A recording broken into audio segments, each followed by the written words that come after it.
Testing, 1, 2, 3, 4, 5.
10 seconds.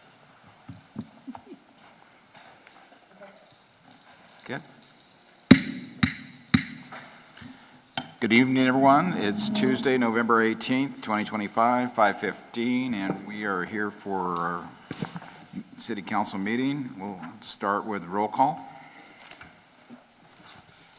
Councilmember Bausch? Here. Councilmember Beal? Here. Councilmember Gregory? Here. Councilmember Strong? Here. Mayor Hammond? Here. Tonight, we have closed session starting with one item, and we'll let our legal counsel, Elizabeth Hall, tell us what we're going to be talking about. Thank you, Mr. Mayor. We're going to close session on one item. It is public employee labor negotiations pursuant to Government Code Section 54957.6. Your city negotiators are Mr. Hewitt, the city manager, Mr. Cornell, Administrative Services Director, and Shay Johnson, special counsel with Liebert Cassidy Whitmore. The employee organizations are International Association of Firefighters, Paso Robles Police Officers Association, SEIU, unrepresented part-time employees, and unrepresented management employees. Thank you, Elizabeth. We'll go ahead and open it up for public comment regarding closed session matters. I see no one in the room. Do we have anyone online, Melissa? No, sir. Okay, we'll go ahead and adjourn to closed session and return at 6 p.m.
Okay,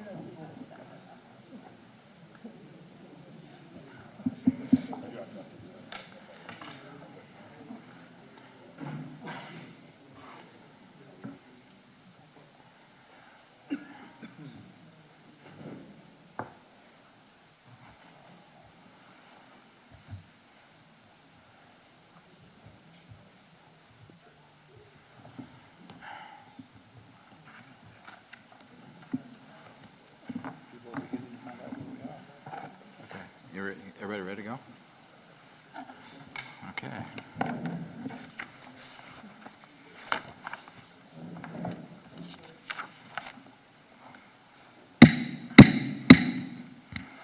Good evening, everyone. It's Paso Robles City Council meeting for Tuesday, November 18th, 2025. We're reconvening from closed session at 6 p.m.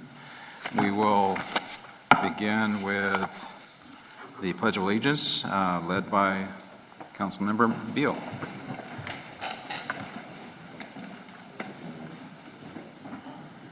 I pledge allegiance to the flag of the United States of America and to the republic for which it stands, one nation, under God, indivisible, with liberty and justice for all. Please remain standing for Pat Sheehan. Pastor Pat.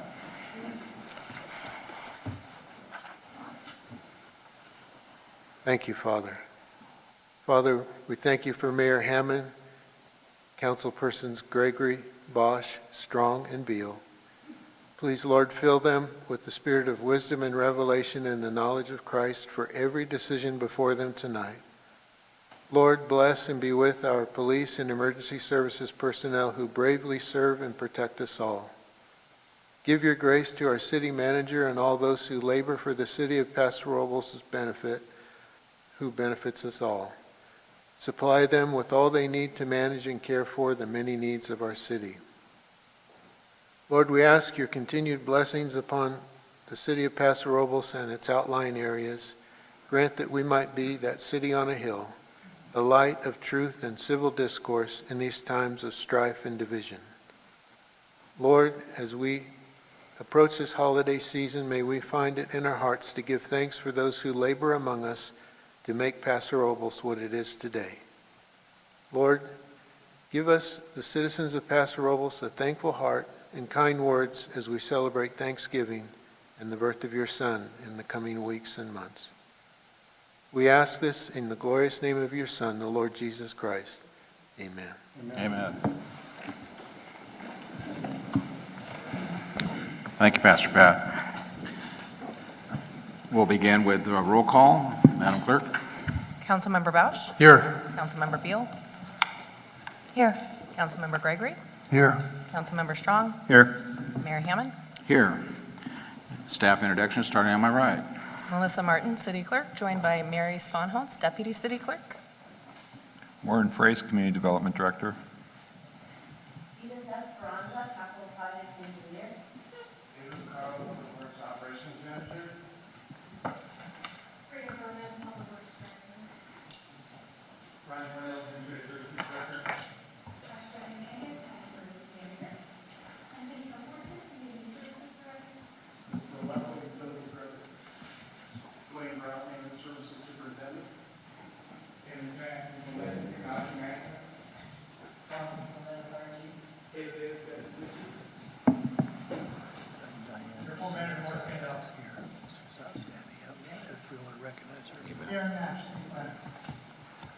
Chris Hewitt, City Manager.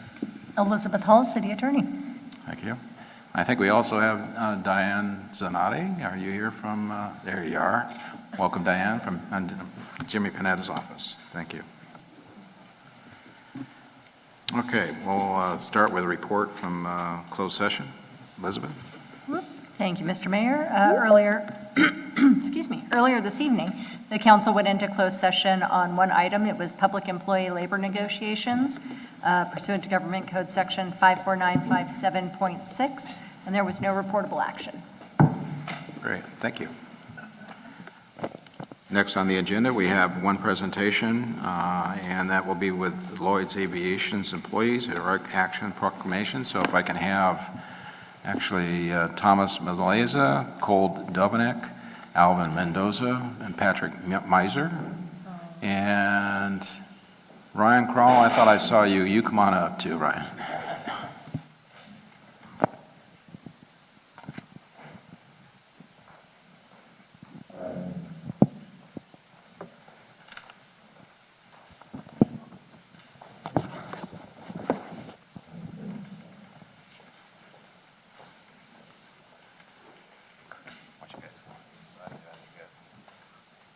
Because you're holding something, why don't you hold that?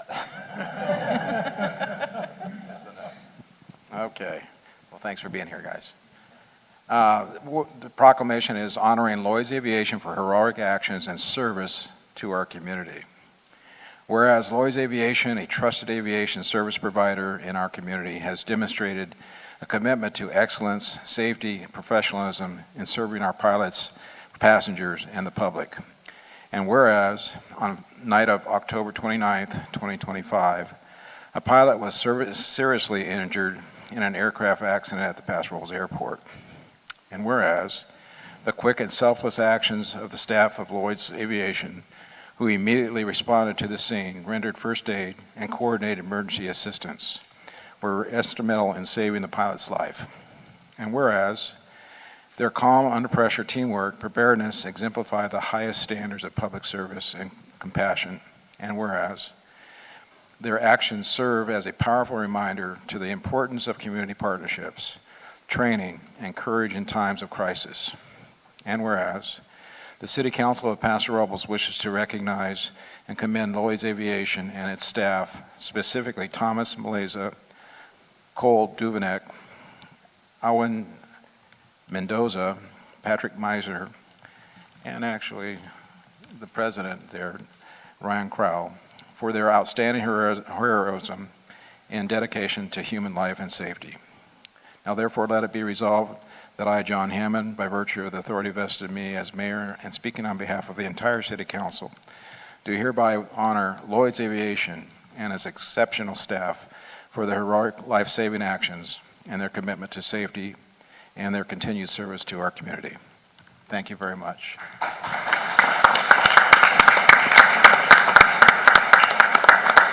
We also have individual recognitions for each of you. So, Patrick, I'll give you that. And then we have Owen, Cole, and Thomas. Is that Mr. Thomas's son down there too? Okay. Well, thank you very much. Does anyone want to speak? Ryan, you want to say something? Well, just thank you for honoring these four guys. These four guys are the heroes. They were the first ones on site on a day that we hope to never relive. And that we trained for a lot of things, but there's some things that you can't even hardly imagine. And that was this day. And these guys responded in a way that makes us tremendously proud to be associated with these folks. And thank you for recognizing them as not just great professionals, but also as great citizens for coming to the rescue in just an awful situation. And I am tremendously proud of every single one of them, and thank you for recognizing them.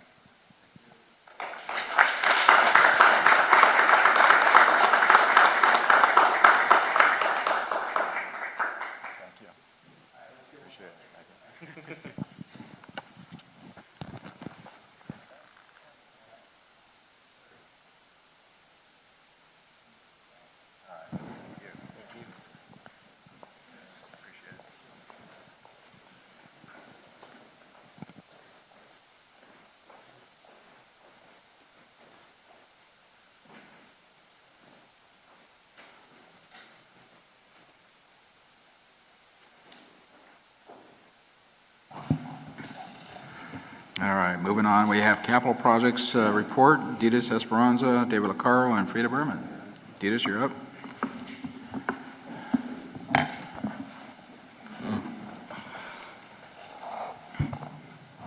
This will be a tag team presentation from the Public Works Department. I will start off as the capital projects update today, November 18th, 2025. Oops.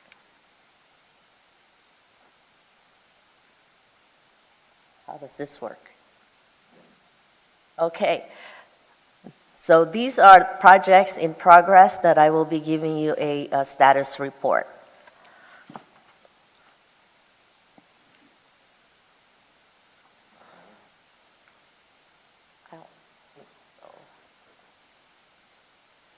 So this is a list of the projects that I will be reporting on: Creston Road Corridor Phase 1, Sherwood Park Pickleball Court Complex, the downtown parking lot improvements, and the Crestline and Fairview neighborhood road repairs. The first project is the Creston Road Corridor Phase 1. As you know, this project has been going on for about 2 years, and we are at the end of the project completion. The last task was to install the traffic signal at Walnut, Bolin, Creston, which is already in operation. We were poised to finish the rest of the project for the striping last week, but then it rained, and so that put that on hold for a little bit.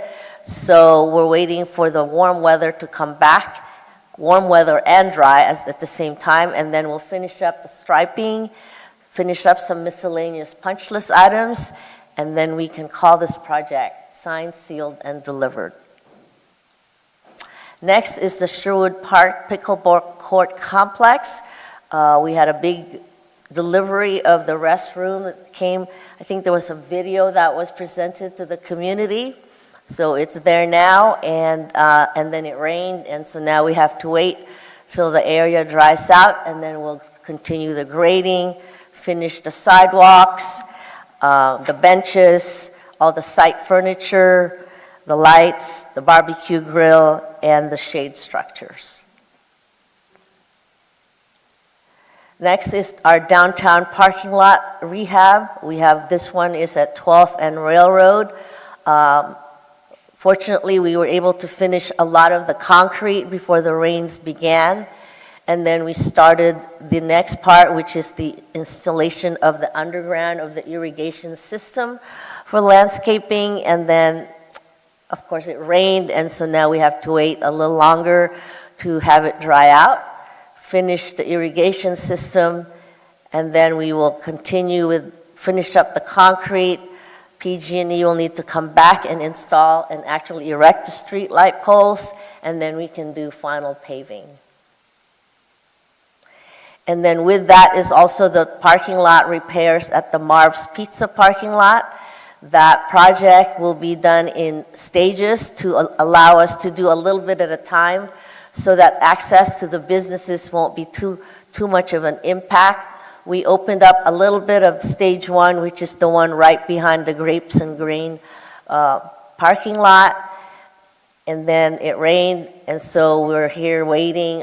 Fortunately, today was a little bit drier, so they were able to get in there today and do some concrete work, which is to put the valley gutter down the middle. And then once that's cured, then we can go back and do the final paving. We were able to finish all the undergrounds for the street lights, so that was a good thing for us to be able to finish before the rains came. And then the Crestline and Fairview neighborhood repairs, that is all road repairs. We were able to finish the deteriorated AC berms around there. They have a little mini parking lot in their neighborhood, park, in their neighborhood. We were able to remove the deteriorated AC berms and installed the concrete road curb. So now we're just waiting for the weather to participate, then we'll go in there and do the dig out repairs and then the final road resurfacing. So those are the projects that are currently in construction. Upcoming project, of course, the biggest one coming up is Creston Road Phase 2. And we're just gearing up to finish the bid documents for that and hope to be in advertising early 2026 so that we would be poised and ready to go once school is out for the summer. Then we have other project that's waiting, the West Side Fiberized Slurry Seal. That's a quite a few west side streets that will be installing fiberized slurry seal. Fiberized slurry seal needs to be placed when it's dry and warm, so we're waiting for that weather to come, and then we'll begin that. The contract is all awarded, ready to go, we're just waiting for the weather. The Riverside, Capitol Hill, Almond pipeline repairs, that's also been awarded, contract is ready to go. Waiting for the weather to dry out a little bit. Looks like we will be able to begin that part of the work next week, or maybe after the Thanksgiving holidays. And then I already mentioned Creston Road Phase 2. And this is just showing all the pipelines, which is the one in black, that will be constructed underneath the roundabout. And so consequently, with that kind of a complicated pipeline construction, just remind everybody that Rolling Hills will be closed to traffic, but traffic across Creston will always be open and available. That concludes my part of the presentation, and now I turn it over to Dave Licaro, unless you have questions for me. Datus. Okay.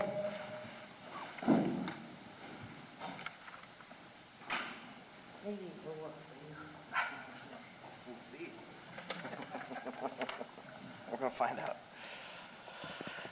Good evening, Mayor Hammond, fellow council members. My name is David Licaro, Public Works Operations Manager. This is the first time I've been able to present in this room, so it's kind of nice. Yeah. Works out. We'll see if Welcome. this clicker works for me here. Welcome. Well, I say welcome to the bowling alley, but yeah. Well, I'm excited to actually present a couple of projects, completion of 2 projects, in fact. The first one that I'm going to go through today is the completion of a small road repair project that we did on Apion Court. Basically, the roadway itself had subsided, so underneath the road base essentially failed and sunk, and so it started to create some dips, made it really uncomfortable for the drivers in that area and residents that live there. So staff, as you can see here, has removed about 1,300 square feet of asphalt. They replaced Class 2 base to stabilize the subgrade of that roadway, and then installed about 30 tons of asphalt to the impacted area. Thankfully, let's see if this works here for me. Oh, it did. Well, too much. So thankfully, this took a matter of 3 days, and we did have some dry weather, so that's a good thing. It really provided us with the opportunity not only to do the road repairs, but increase our skills as a team, right? We want to make sure that we're strengthening our teamwork as we move through this, because there's a lot of phases to road repairs. Not only that, but it also improved our efficiency in these types of projects. So if you remember, we did one off of Clubhouse that took about 2 days, that was 11 tons. This is 3 days, and we did 3 times that. So we're starting to cook, we're starting to get our teamwork going, and that's a great thing. So as you can see here on the picture off to the right, it's a smoother transition. There's no more dips. It makes it better, creates a smoother surface for the residents and the vehicles traveling down that pathway. And just to stop, I wanted to remind everybody here that this is one of the projects that is funded by the Measure I-24. That's a voter-approved half-cent sales tax. So we have a list of 11. We started with a list of 11. We've done 2 projects so far. We continue to work our way through that list, and we add as we can basically manage with our staff sizing and, of course, costs of the project. So we're continuing to move quickly as we can and find those spots. Certainly, we do this all within a balance, right? Because we do have our daily to-dos. We do have a lot of celebration, special events coming up. We do have storm preparation and response. So with a staff of 9 people, we're able to do all that. So kudos to those guys out there doing these road repairs. Next, I want to move into satellite drainage. We completed this on October 30th, right before the rain, so I'm thrilled about this. Just as a quick background, this poor drainage is located up in the airport area. It sustained massive damage through a lot of significant storm events, creating erosion. And as you'll see there, the erosion really started to risk or become a hazard for the adjacent surfactant facility there. What we wanted to do was make sure that we're preventing any potential risk or release of tanks into that drainage way as it leads to the Estrella and certainly Salinas River. So we worked quickly with our DPSI engineers to come up with, this is just a conceptual, but essentially it's recontouring the drainage, putting some check dams and some rock structures to really stabilize this portion of the drainage. It took us a little over a year to get the proper environmental permits, which was a daunting task, but once we were able to do that, we actually started, here's the initial works, and as you can see, the big buffer between the actual gate and the surfactant plant and the bank of that drainage. So we really recontoured it, and then we started to add some rocks and fiber to really solidify the ground there, make sure that there's not going to be any additional erosion during the rainy season. And then as we installed all of the rock, the fiber rolls were installed, and then we sprayed a native mix, a hydroseed on the project area that was disturbed. So this is what it looks like now. It did pretty well over the last rains that we had, so we timed it well. I'm thankful for that. And then finally, we're working with Althouse and Mead to do a 3-year mitigation plan, and that was a requirement by our environmental permits. So with that, I'll open it up to any questions if you have any, folks. Thank you. Okay, thank you, David. Questions for David? Mr. Bausch. David, on Appian Court, when you remove the old crumbly asphalt and you're getting ready to prepare for the new, what happens to the infrastructure underneath the substrate? So we only go about 4 inches to get down to the base. We typically don't look at anything further to the infrastructure. If you're talking about water lines or Right. sewer lines, Nothing's gonna get we crushed don't go down there. that far. Yeah, Okay. It increases the cost of the project, which would basically kick us out of being able to do anything in-house. Okay. But we typically will do the 4 inches, and that really kind of solidifies and gets us back up to where we need to be. Great, thank you. Yes, sir. I just have a quick comment. I think these presentations are so important because we can look at the really big projects, the smaller projects, and then there's all sorts of other daily projects in terms of the task list that are getting done all the time throughout town. I ran into a crew in town that was doing a funny little fix, and the staff was great. They explained everything to me. Everything held up after the rain. It was just this funny little situation where water was getting into the alleyway, right, and getting into the houses. And I think it's important for the community to remember that probably 90% of the stuff that's going on in public works, people aren't seeing because you aren't in that part of town, you aren't driving on Creston Road. Creston Road obviously is a really major project, but there's so much more going on in town that people never see. So great job, great staff, and I was happy to see that it held up after this storm. Thanks. Frida, welcome. Welcome. Thank you. I just want to give a brief update on the City Hall remodel project. So as you are aware, we are remodeling City Hall after 30 years. The picture you're seeing is the floor cleaned out of 30 years of stuff. So staff took the opportunity to do some long-needed maintenance that we couldn't get to with all the cubicles and all the other materials that were on the floor. And as of yesterday, the contractor was on site doing the preliminary layout of the work. And then today, we had some major movement, and I want to remind the council and the community that as of tomorrow, access to the library is through the north-facing doors on 11th Street. City Hall, with all public-facing services, is housed in the council chamber. Access is from the south-facing doors right off the parking lot. So there is going to be some changes to how people access services, but they are available at the regular hours. And we should be done by January 11th. What you'll see is a completely redesigned City Hall for increased efficiency. All the cubicle sizes will be standardized. There's going to be some needed and recommended security updates done to the front counter. And it will be a whole new vision once we get done. I also wanted to update you on the project that immediately follows the City Hall remodel, which is the council chamber remodel. This is the design of the new dais, and there was concern expressed by council that they wanted to make sure that this dais fit their needs, that they were visible, that it matched in style to the aesthetic of Paso Robles, very approachable. You'll see that across the back there are 7 seats to accommodate both the council and the planning commission. Staff on the left-hand side of the drawing, and the city manager and the city attorney on the right-hand side of the drawing. Most specifically, the little rise above in front on the table is only 6 inches tall, so there will be no blocking of any visibility of the council or the citizens to you.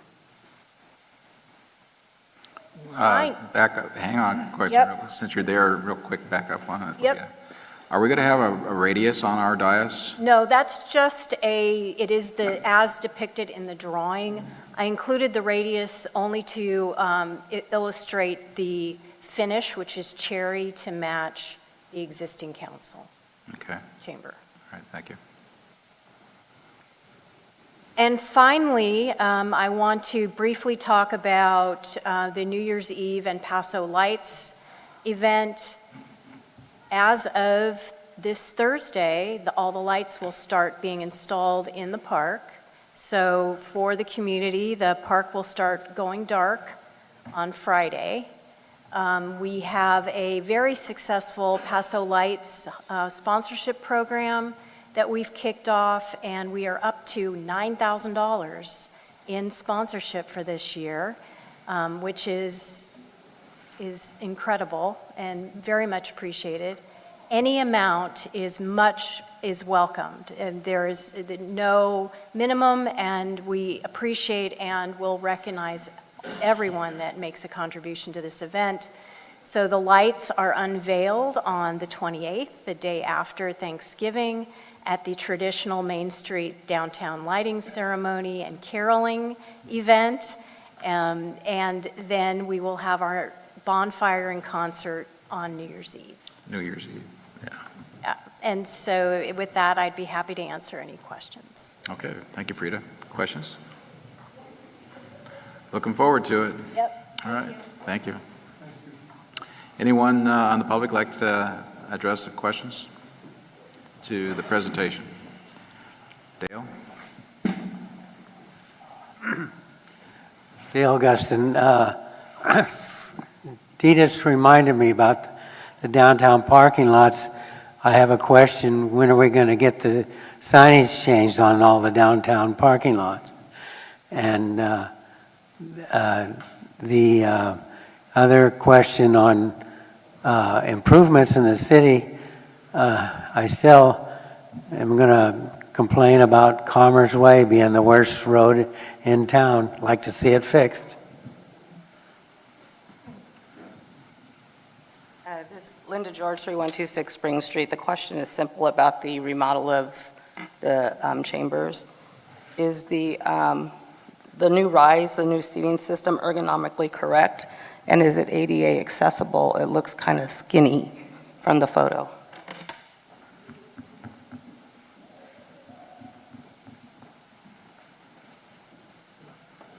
Yes, both the dais and the new lectern will be ADA compliant and meet all ergonomic standards.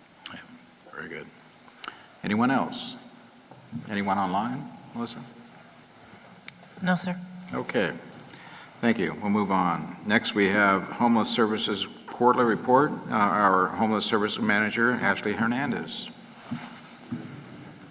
Welcome, Ashley.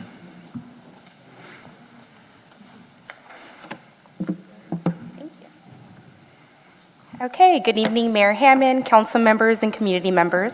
Tonight, I'm providing our quarterly update on the Homeless Services Division, highlighting key accomplishments, progress across multiple initiatives, and the areas we continue to strengthen as we move forward a more coordinated, compassionate, and accountable response system to homelessness. To begin, I want to acknowledge the immediate needs the community is addressing this season. With cold temperatures, 2 community partners have activated weather-based warming shelters.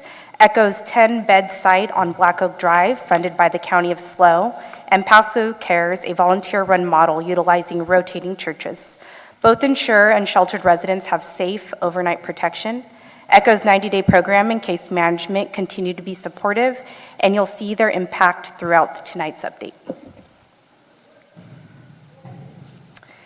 As we transition into the more structural components of our work, everything we do is guided by 6 core focus areas in the Paso Robles strategic plan to address homelessness, developed with input from 38 stakeholders over several months. A key recommendation was the creation of the Homeless Services Manager position, which City Council approved in 2024 to establish dedicated leadership, coordination, and accountability.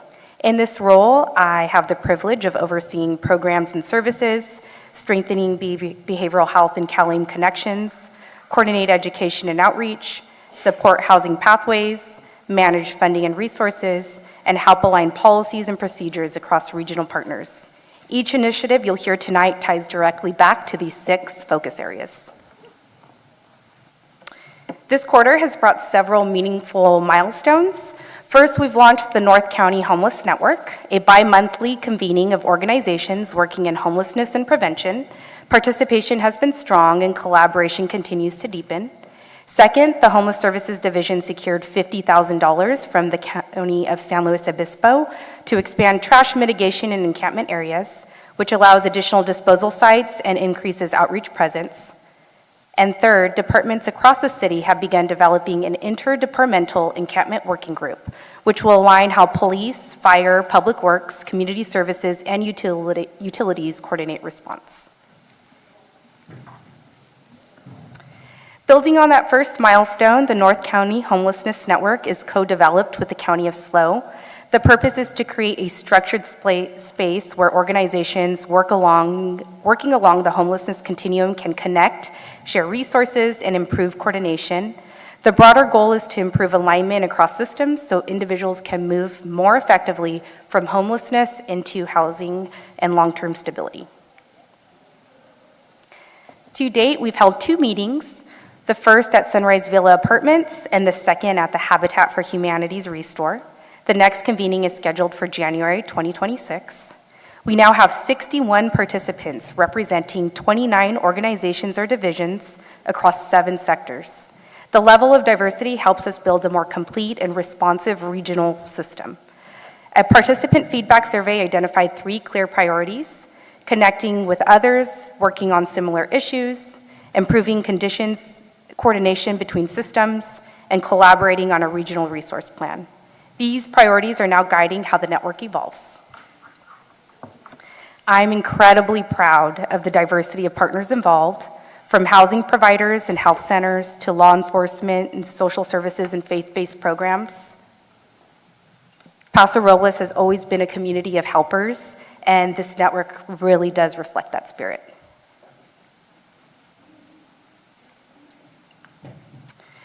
So we are on track across all 3 identified priorities of the participants. We have partners who have supported 3 placements into permanent supportive housing and affordable housing, and Habitat for Humanity has offered to provide furniture support. This is one of the biggest concerns from our case managers is people move out of homelessness, but they don't move into a home. So Habitat for Humanity has been a great partner in stepping up in that. We've strengthened referrals to enhance care management and community supports. Oxnard Family Circle has enrolled 23 individuals directly from the riverbed, connecting them to intensive medical and behavioral health case management. If you can see here at the bottom, that's what they call their office on wheels, because they come to where you are.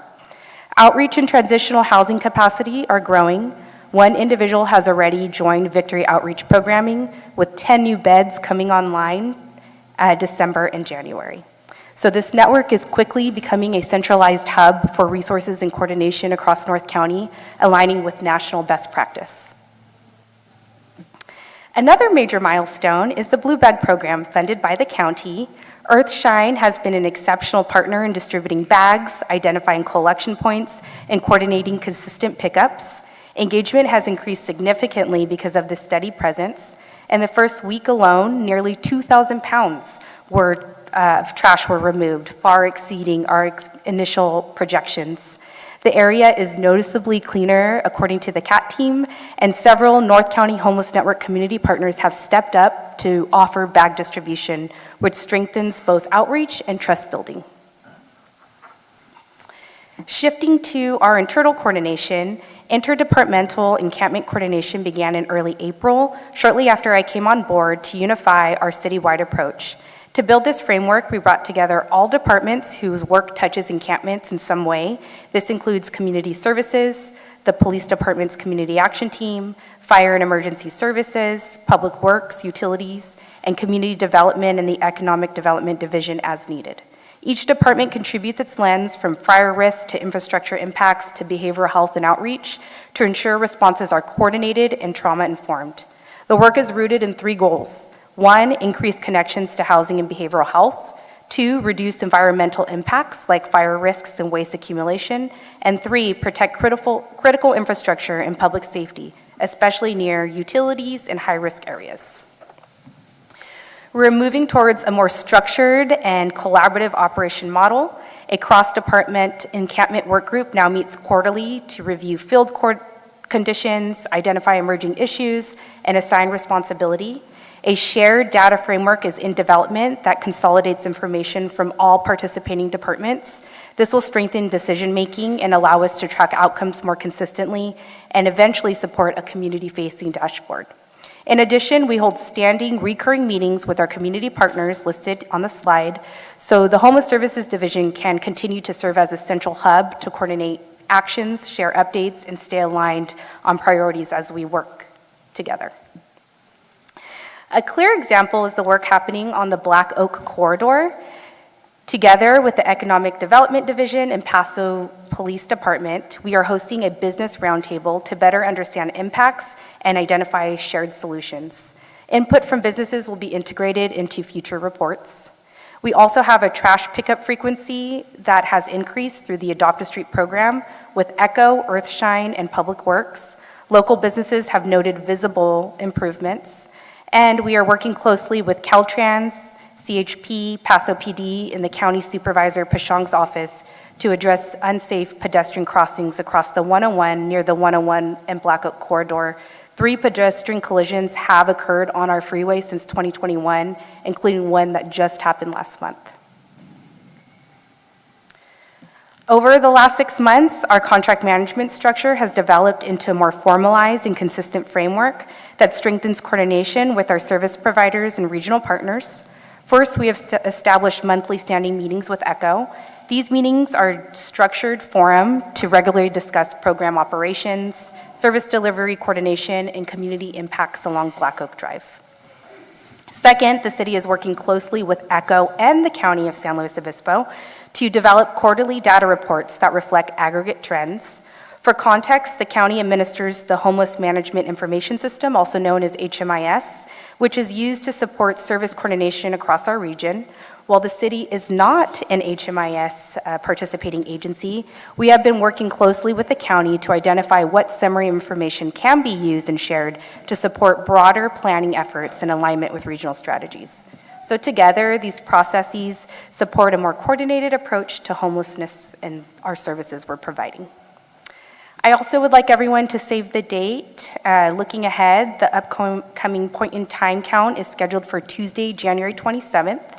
I will serve as the regional lead for the city of Paso Robles in coordination with the county of SLO. The PIT count is a HUD-required census of sheltered and unsheltered individuals experiencing homelessness on one single night in January. Volunteer signups will be coming soon. And a new initiative, which is my favorite, is coming this quarter, which is Project Birthday Bash. We are collaborating with ECHO, the City Library, and Recreation Services, and each quarter we get to host a celebration for youth experiencing homelessness and hoping to just create a sense of joy and normalcy. It's something that my kids get to experience, and I really would love for the kids at ECHO and Haslow's Home Key Project to also experience the celebration of a birthday. But really, this is meant to strengthen relationships between city staff, service providers, and families navigating housing instability. So I would like to end with, during my short time as homeless services manager, I have had the privilege of meeting people experiencing homelessness in many different moments, riding with the community action team to take someone to the sobering center, sharing coffee during street outreach with a parent working to regain custody of their children, and sitting in tents as someone is enrolled into CalAIM services and shares the barriers that they've faced. What I've learned is that you meet one person experiencing homelessness, you've only met one person experiencing homelessness. Every individual has their own story, their own strengths, and their own path. Our role as the Homeless Services Division is to build a system that can meet people where they are, while also supporting residents, businesses, and our broader community. My hope tonight was to offer a clear overview of our progress and reaffirm that the Homeless Services Division is here for everyone. I'm happy to answer any questions. Thank you, Ashley. Questions for Ashley? Starting on my left, Ms. Beal. That was a great presentation, Ashley. I think this really demonstrates the importance of having a coordinating position doing this work where you've been able to sort of bring together the different partners and the different players in multiple fields throughout the North County. On the warming centers, how is that being communicated with interested parties in terms of when they're open or not? The warming center is under the purview of the County of San Luis Obispo, and they are notifying the community via email, through a listserv, and then also on their Facebook. Okay. And then if you haven't done the point in time count, I highly recommend it. It's a really, it's a wonderful experience, and it's so important to be collecting that data that feeds into things. Can you talk a little bit more about where you're going with data-driven information and sort of what's happening with the data? Yeah, the point in time is just one point in time. It's a capture of homelessness on one single night. It is an evidence-based model, and again, the County of San Luis Obispo leads that. As a regional coordinator, I will just be hosting the site. I'll be working closely with the community action team to look at where people are and where we can send out the volunteers. And then in addition to that, training will be provided by the county. In terms of a data framework, the city is working as our interdepartmental encampment work group to identify what that framework looks like. So what are the definitions that we are developing together so we know that we're collecting the same thing, and how are we going to make that public facing? So that's still in development, and I hope to integrate that into a future report. Right, I can't stress that enough, right? The city has done a lot of work in terms of investing in this issue and having good information to help inform where we're putting our energy and our resources is so important. And again, I revisited the strategic plan. If you haven't done so, I highly recommend it. Very thoughtful, multi-stakeholder. It is really a roadmap for making these decisions, and thank you for all your work. Thank you. Ashley, I had a question on the HMIS, the county system, the Homeless Management Information Center. How often is that updated, and how is that updated? I mean, we're doing it, obviously, pulling our numbers, and we transmit to them, but how often is that done? Again, the Homeless Management Information System is through the County of San Luis Obispo. Okay. They have agreements with different providers. At this point, the city is not a HMIS provider. It is updated as frequent as the service provider wants to input. So according to ECHO, who is a provider, they input daily. Any person who is enrolled in their 90-day program is inputted into HMIS. So initially, mostly anyway, it's ECHO in our area that's helping supply those numbers for Paso. It's ECHO, but there's actually quite a few. I think there's about 8 that provide services. So that includes CapSlow, Lumina, Alliance, and I am happy to get a list of all of the participating agencies in the future. Yeah, I saw them up on your slide. That was good. Yeah. Okay. Am I right? Mr. Balish? Thank you, Ashley. Great presentation. Last year, there was some concern on the point-in-time count that if you volunteered, you might be assigned to an area. If you were from Paso Robles, you might be assigned to South County. Can you mitigate some of that and assure us that if we volunteer in Paso, we would be assigned to Paso Robles? I serve on the committee, and I'd be happy to bring that concern forward to the committee. Thank you. And then I'm hearing a lot of, I'll call it chatter, concern perhaps, a better word, wonderful assimilation of so many different data providers and aggregation of data. Can you give us a sense of when some of that might be more results, kind of put a time frame together for us when we might see more results of all this data that's being put together? A time frame for data would probably be at my next quarterly update. In terms of data, the working group is developing, like I said, that framework. So by the next quarterly update, we should have that. And how would that data be used to reduce homelessness? When would we see that take effect?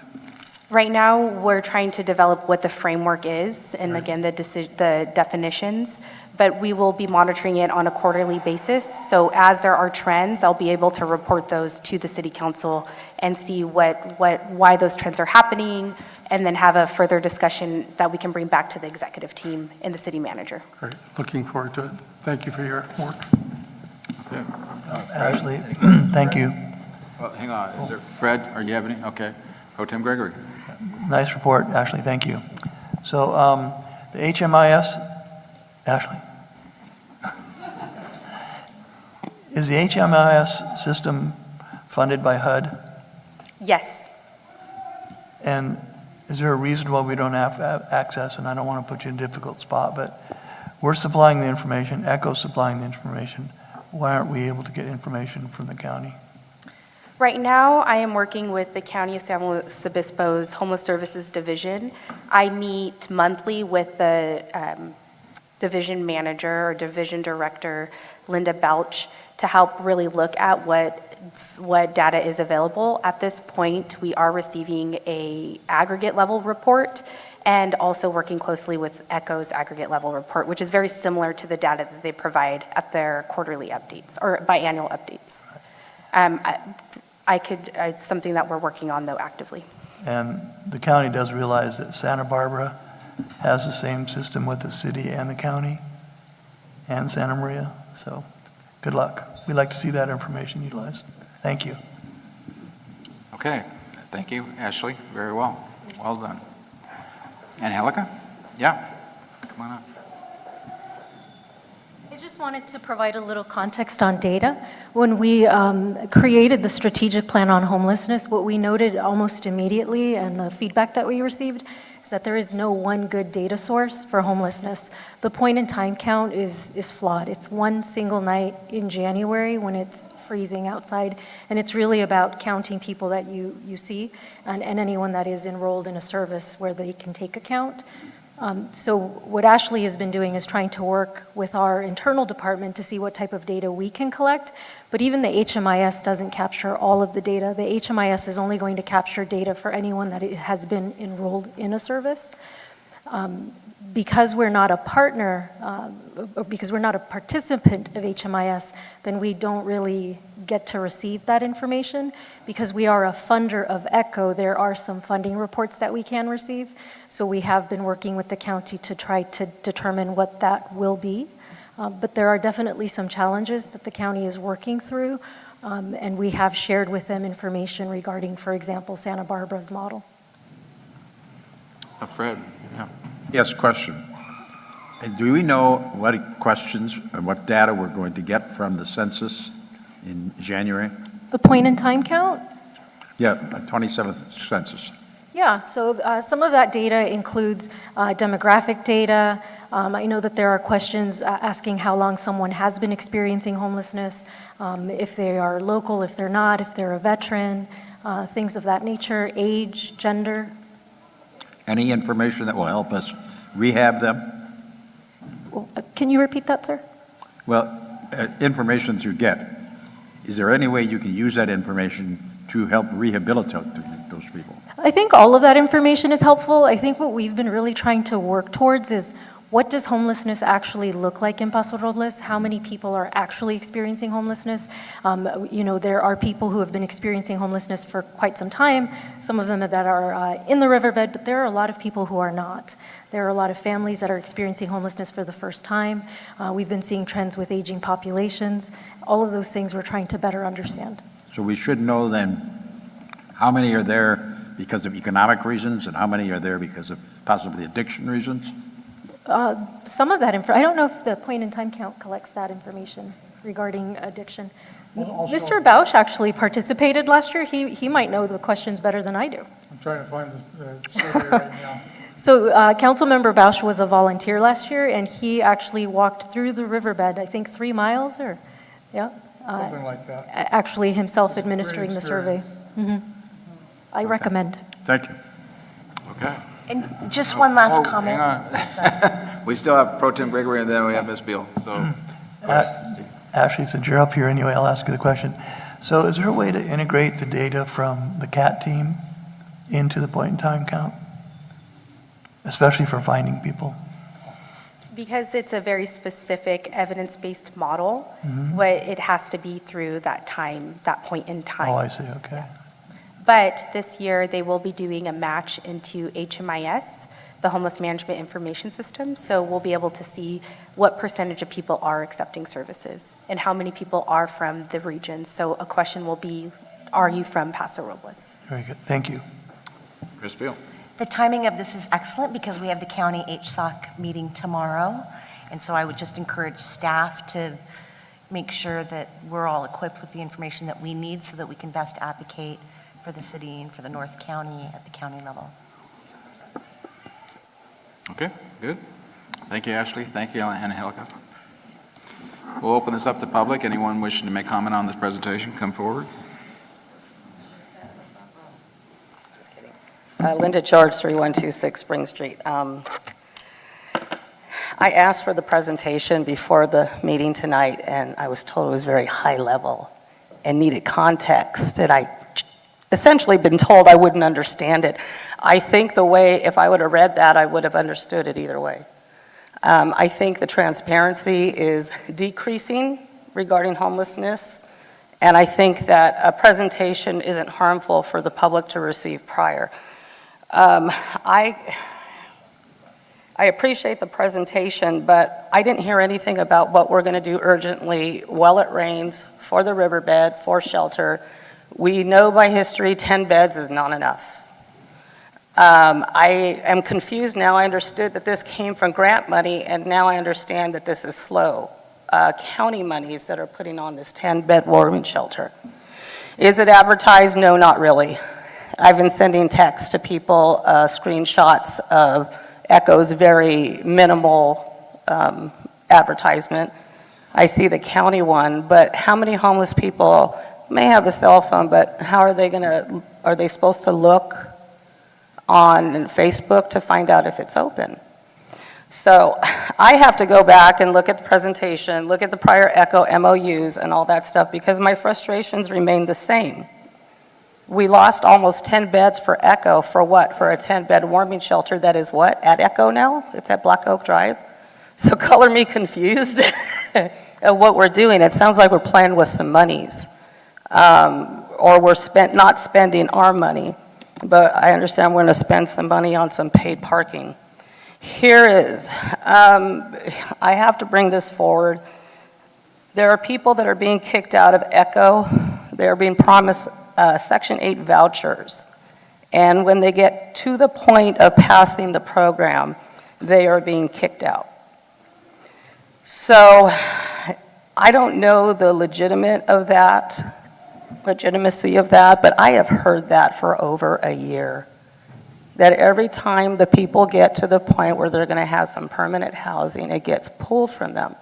The last thing I want to do is go back into Echo's records because I will always never appreciate a hotel, 5 rooms being converted into storage and pantry. I have videos of how abhorrent Echo looks on the inside. It's sad. So I hope that we take this winter a little bit more seriously. I say it every year. It is not fair to have our public safety rescuing people. These are people we work with. These are people we know. What happens if one of them get hurt? Break a neck, rescuing somebody. When are we going to start being proactive before it rains? Thank you. Thank you. Anyone else? Anyone online, Melissa? Yes, sir. Jan Albin. Okay. Jan, can you hear us? Go ahead.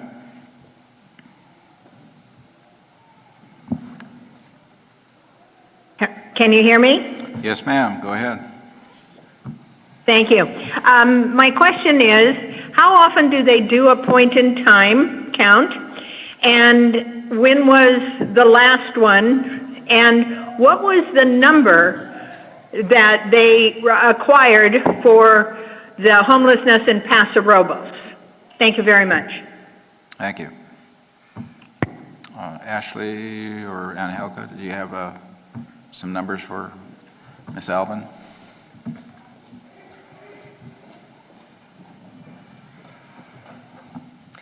Hello, the County of SLO activates the point in time once a year. It's on an annual basis, January. I believe, and I can get the correct number, the last time it was anywhere from 70 to 80 people. But I would have to circle back on the most accurate number. Yeah. That's why I was asking, how often does it get re-updated? That was my question, too. Okay. Every other year. Annually, yeah. Okay, thank you, Ashley. Anyone else, Melissa?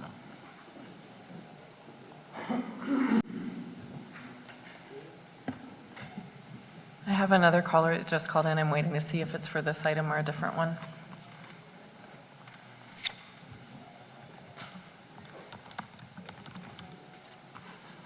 It is for this one. It's Michael Rivera. Michael, can you hear us? Go ahead.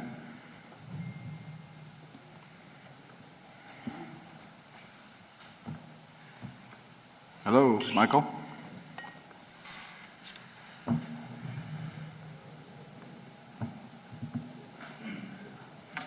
Hello, can you hear me? Yes, go ahead, Michael. Hello? Oh, okay. Thank you, Mr. Mayor, council, and public staff. You know, I've been following this homeless thing since Mr. Martin said that this wasn't going to cost the city of Paso Robles a dime back in the day. People might remember that. What's disturbing to me is this whole thing seems like this is becoming an industry. And there's a lot of people, you had mentioned the committees and all the staffing and all the people that are engaged in trying to correct homelessness, which many times is behavioral. I don't know how you change people's behavior other than mental health, addiction, and, you know, other ways. So the cost of this is what really bothers me. This seems to just be a growing situation. It appears to me that this is a growing industry. And that's not any good for anybody. Because what happens, the biggest point of this whole homeless push is to eliminate and stop homelessness, not to perpetuate it forever, because that's what it appears this is turning into. And so my question is, how much is this costing when you compile all of the efforts that are being brought forth with staff, with our public safety people, including fire, police? Has anybody done an analysis based on how much this is costing for each per year, and how many positive outcomes are we getting? Is this working? In business, you would expect to spend a certain amount of money, and then at the end of the day, or at least the end of the year, to determine whether you're winning or losing. I haven't heard anything like that at all. And I'm wondering if that's even part of this calculus. Could somebody answer that for me? We could try. Chris, do you have a? Well, that should be the primary goal, is to end this, not continue to perpetrate it or perpetuate it, excuse me. That's what bothers me about this. Well, I think we'll let Chris Huat answer, but I think we're going to see homeless forever. I mean, it's been since Christ, so. Mayor and council, thank you. So yes, we do track the cost associated with programs and staffing. That is part of our internal discussion. I wouldn't be able to answer Mr. Rivera's question today on the spot, but what I can tell you is yes, we do track that information. We have that information. Happy to get that to you. You're spot on. Our goal is to reduce homelessness, and there will be individuals that for various reasons will be homeless, and that's unfortunate. And at the same time too, the coordination, the collaboration, the work that Ashley in particular has done, along with the CAT team, our fire department, utilities, public works, our office, we've done a lot of work within the last year or so to collaborate, to align resources, to better address the issue as it exists today and as it will exist in the future, more so than we have in the past, from my perspective. So I know that's probably a little bit beyond what Mr. Rivera's question was, but we do track costs. And as Ms. Hernandez mentioned, we have had long conversations internally about tracking outcomes and what data points we are going to be tracking moving forward so we can get at, I think, some of the questions that you all have about measuring outcomes and what's the ROI. And that's exactly what we're doing right now, is putting that information together and those categories together. And as Ms. Hernandez mentioned, that will be part of her presentation starting next quarter. That'll be something that we're doing as long as those quarterly presentations are being made. So you all will start to see what those trends and patterns look like. We're going to have agreed upon data sets and agreed upon definitions. But up until this point, we were aggregating a bunch of different data points that were collected in different methods for different reasons. Ms. Hernandez has been able to work with all of our different departments and start to standardize some of that data collection and really start to empower our departments to collect even, I think, more detailed data to help better communicate to you all and to the public as stakeholders. So Chris, I'd like to add for Mr. Rivera, a measurement of success is housing 351 people this year from January 1st today, permanently housing homeless people in Paso Robles and Atascadero. And that is, to me, the clearest success you could find is finding a place for people to live permanently, get people in houses.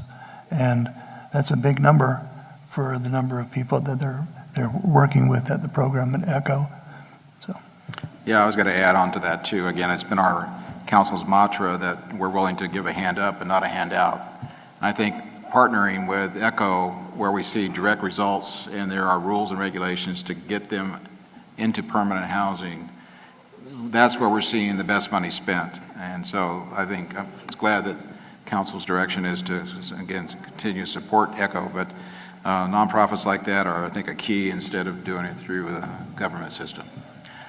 Councilman Strong. Yes, Mr. Mayor, and I think if we're going to start looking at costs, then I think the first question we have to ask is, what is the value we place on human rights? The basic human right of every human being to life, liberty, and the pursuit of happiness. And I would be very interested in anyone who can put a price tag on that particular element. All right, we're going to go and move on then. We'll close this item. And we're on to general public comments. This is the time the public may address the council on items within its purview but not scheduled on tonight's agenda. Council or staff may briefly respond to statements or questions posed by the public. Please fill out a speaker card and give it to our city clerk. Upon speaking, you'll have 3 minutes. Those people wishing to speak on any agendized item tonight will have that opportunity when the item is being considered. So we'll start. Welcome. Hello. I'm Carly Twisselman with the Pastoral Mills Downtown Main Street Association. We are part of a Shop Local initiative to remind residents of the importance of shopping local year-round, especially for the holidays. Next Saturday, November 29th, is Small Business Saturday, where we encourage people to go out and support your local neighbors. In 2024, shoppers spent an estimated $22 billion at U.S. small businesses on Small Business Saturday, and cumulative spending since 2010 is over $223 billion. Key consumer trends show us strong willingness to support local businesses, with 78% of consumers willing to pay more to do so, and 64% citing community impact as a reason to shop small. Please contact me at the Main Street office for more information as we are rolling out our initiatives for retail, dining, beauty, and online sales. We have local businesses involved in collectively sharing how to invoke community involvement to remind residents the importance of shopping local. Thank you. Thank you, Carly.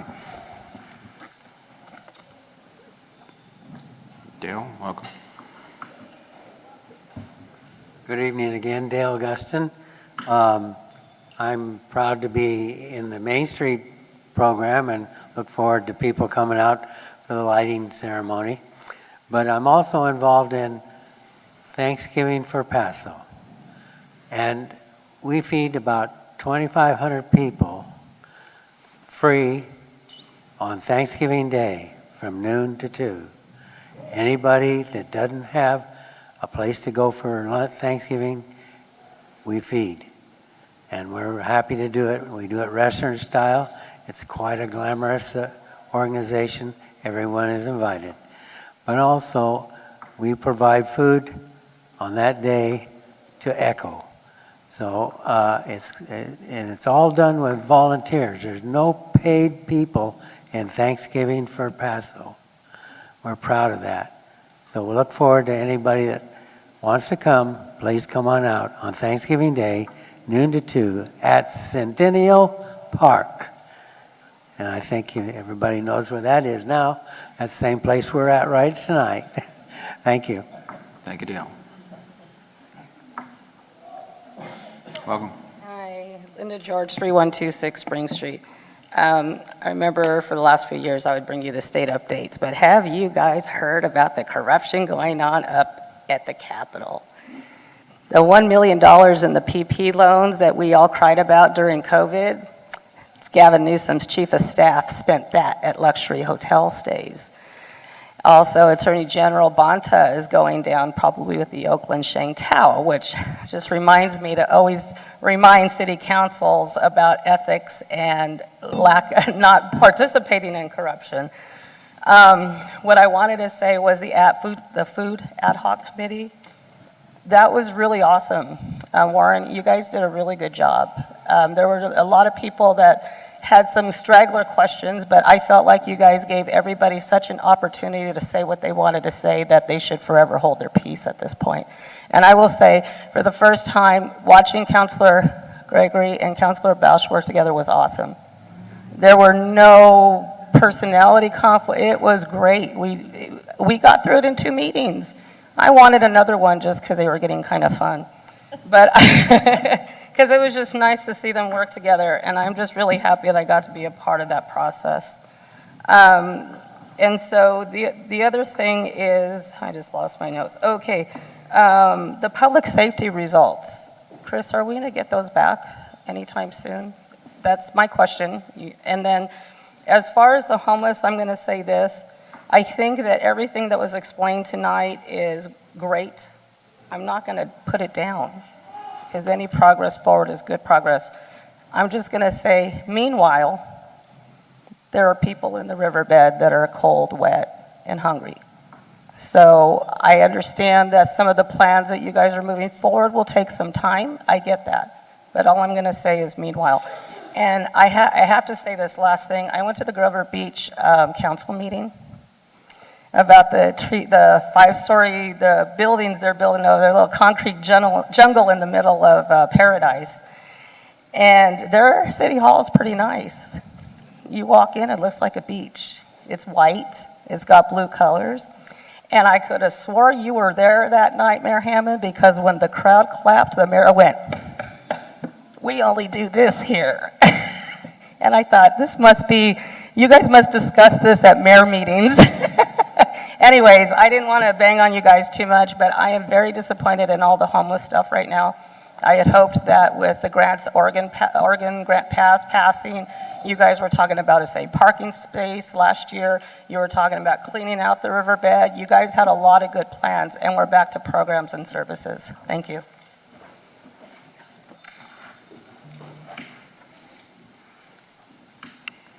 Ma'am, welcome. Come on in. Yeah.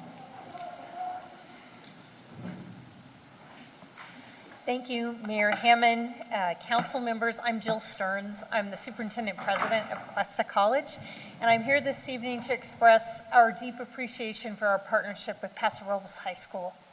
And I want to share some of the success that partnership has brought forward in local high school students. So we're passing out a little handout that will show you that last year we had 970 students at Paso Robles High School who were earning dual credit. They were earning credit that counts toward their high school completion as well as toward their college degree. Of those students, one of them finished their associate degree at the same time they graduated from high school. There were 58 different class sections that were offered at Paso Robles High School in which students earned college credit. Over the last 3 years, 352 students at Paso Robles High School became transfer prepared. That means that they graduated from high school and went straight into university as a junior. An additional 2 students earned their degree before they graduated from high school, and 284 students went on to earn their associate's degree at Cuesta College before transferring.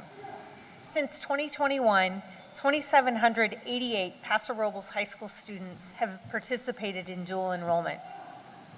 Right now, the Child Development Program is on fire at Paso Robles High School. Last year, 11 students completed a certificate in this program, and 22 others were 98% completed by the end of the year.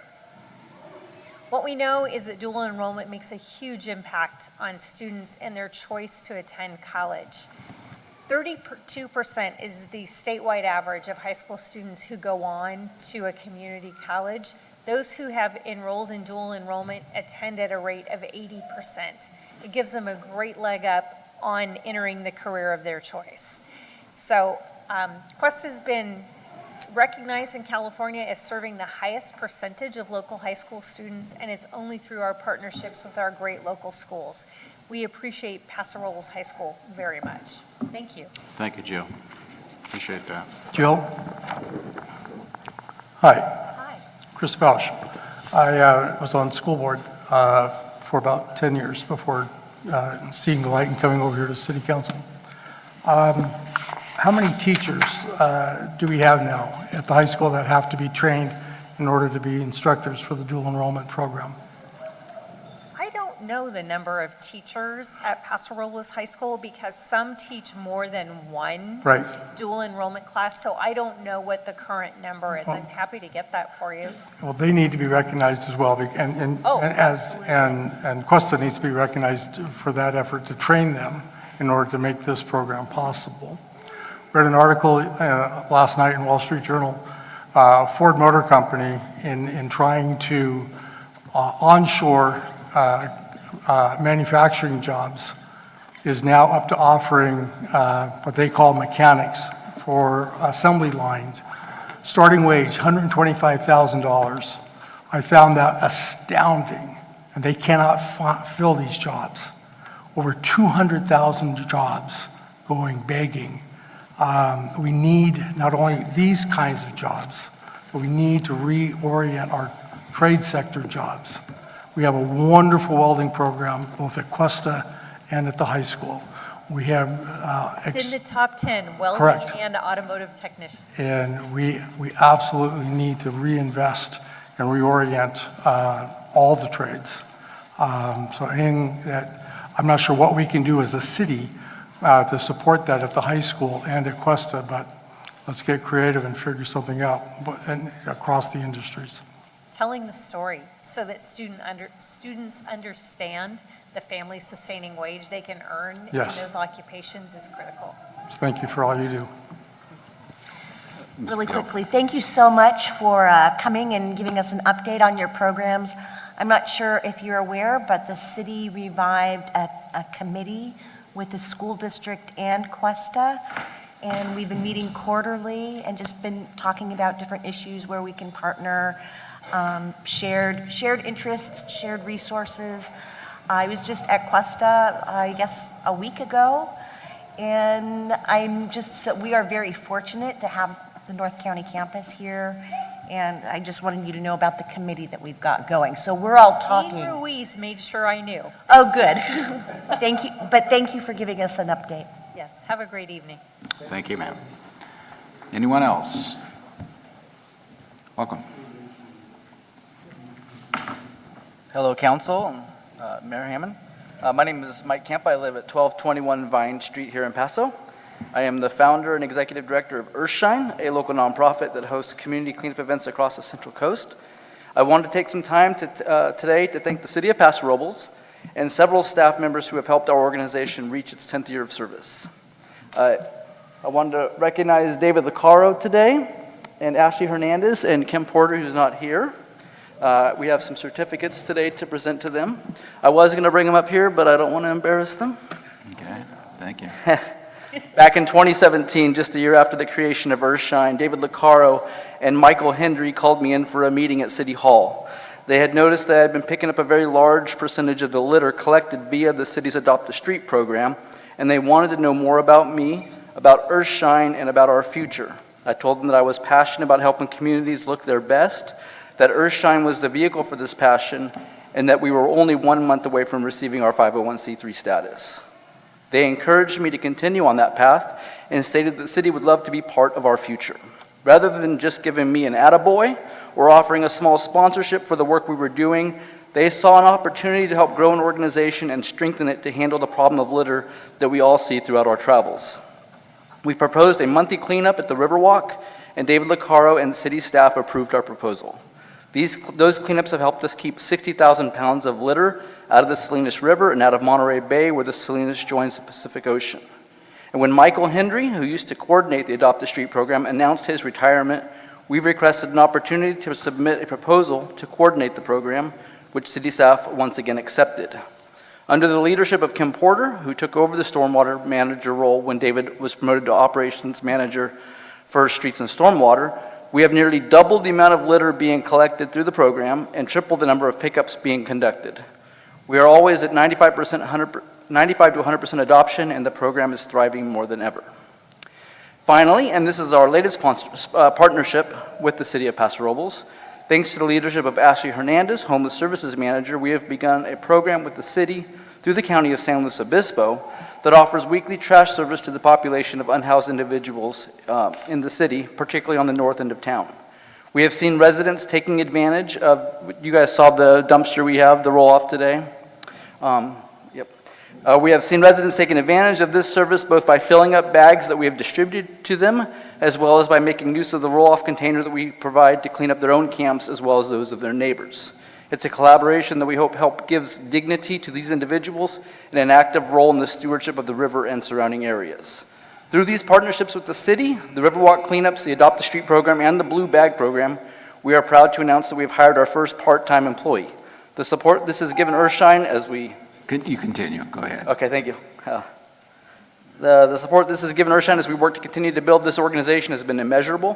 While volunteers are the engine that keeps us going, having a dedicated employee helps ready to help us fulfill the contracts and programs that help the city look its best, has been very appreciated, and we have these individuals and the city to thank for all the success. So thank you to David, Kim, Ashley, City Council, and all the city staff who have had the confidence in the work we set out to do back in 2016.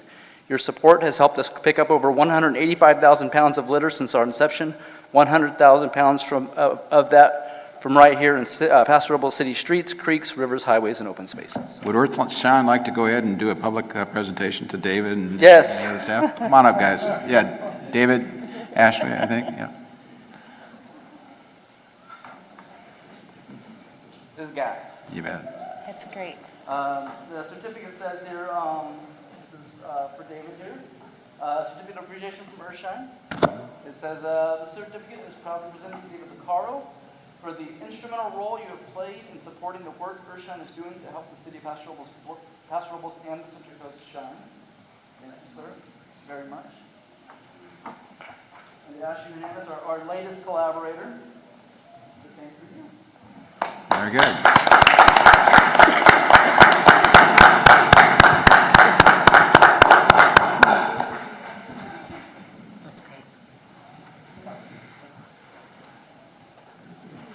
Great collaboration with Earthshine. Thank you for being here tonight.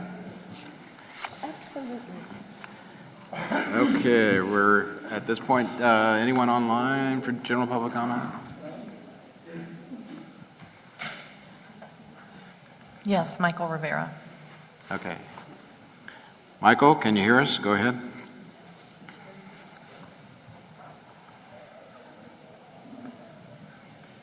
Hello? Yeah, Michael, you're on. Go ahead. Okay, you can hear me. You know, I wasn't going to call back, but you know, I'm going to push back a little bit because you can't rebut when you guys sit up there and virtue signal after somebody speaks. You know, you talk about your bumper sticker replies to the public. I am the public. I am a taxpayer. Homeless forever, Mr. Mayor. You know, there has been times when we've had more and less amounts of homelessness. And many times it's been people who have volunteered, faith-based communities, et cetera, who have stepped forward and filled the need for many people that are suffering. Mr. Strong, you said, well, we got to have life, liberty, and the pursuit of happiness, or whatever context you meant that, obviously, to try to say that, well, I don't know what you were trying to say, but all I say is this. It's also life, liberty, and pursuit of happiness to the taxpayers who have to pay the price. And the fact that you didn't have the numbers that I was requesting to find out how much this is actually costing tells me that as long as you have other people's money to spend, you're fine with that. And then as far as it goes with Mr. Gregory, we've placed 361 people. Well, great. What did that cost? And how many of those people are still could have been helped in other ways rather than spending tremendous amounts of money and time and staff time doing what may not even be our job? You guys, it amazes me how, when you're faced with a tough job, you won't just really attempt to do the heavy lifting. And that's place the work, not just with staff and push it onto the taxpayers, but actually ask the community how are they going to help solve this problem. Because you may not like the answer. Because many people who have been out there and have been tough times and have difficult situations have worked their way through it. But you want to sit up there and attempt to virtue signal as to how great you are as long as you're spending other people's money. I'd like to see you pull it out of your pocket. The millions of dollars that are being spent, why don't you pull it out of your pocket? Summarize, if you would, Let's Michael. just see how much. Well, I've summarized for the last 3 minutes. The fact is, you guys can go ahead and sit up there and pontificate and then use your bumper sticker virtue signaling nonsense, but not answer the question and have the information that you should have when that presentation is made. The bottom line. All right, thank you, Michael. Appreciate it. Anyone else online? Yes, sir. Mary Ubersachs. Okay. Mary, can you hear us? Go ahead. Can you hear me? This is Mary Ubersachs. I'm at 790 Pine Street. And Mayor Hammond, other members of the City Council, and the dedicated staff, I wanted to thank you to let me follow up on such great presentations this evening.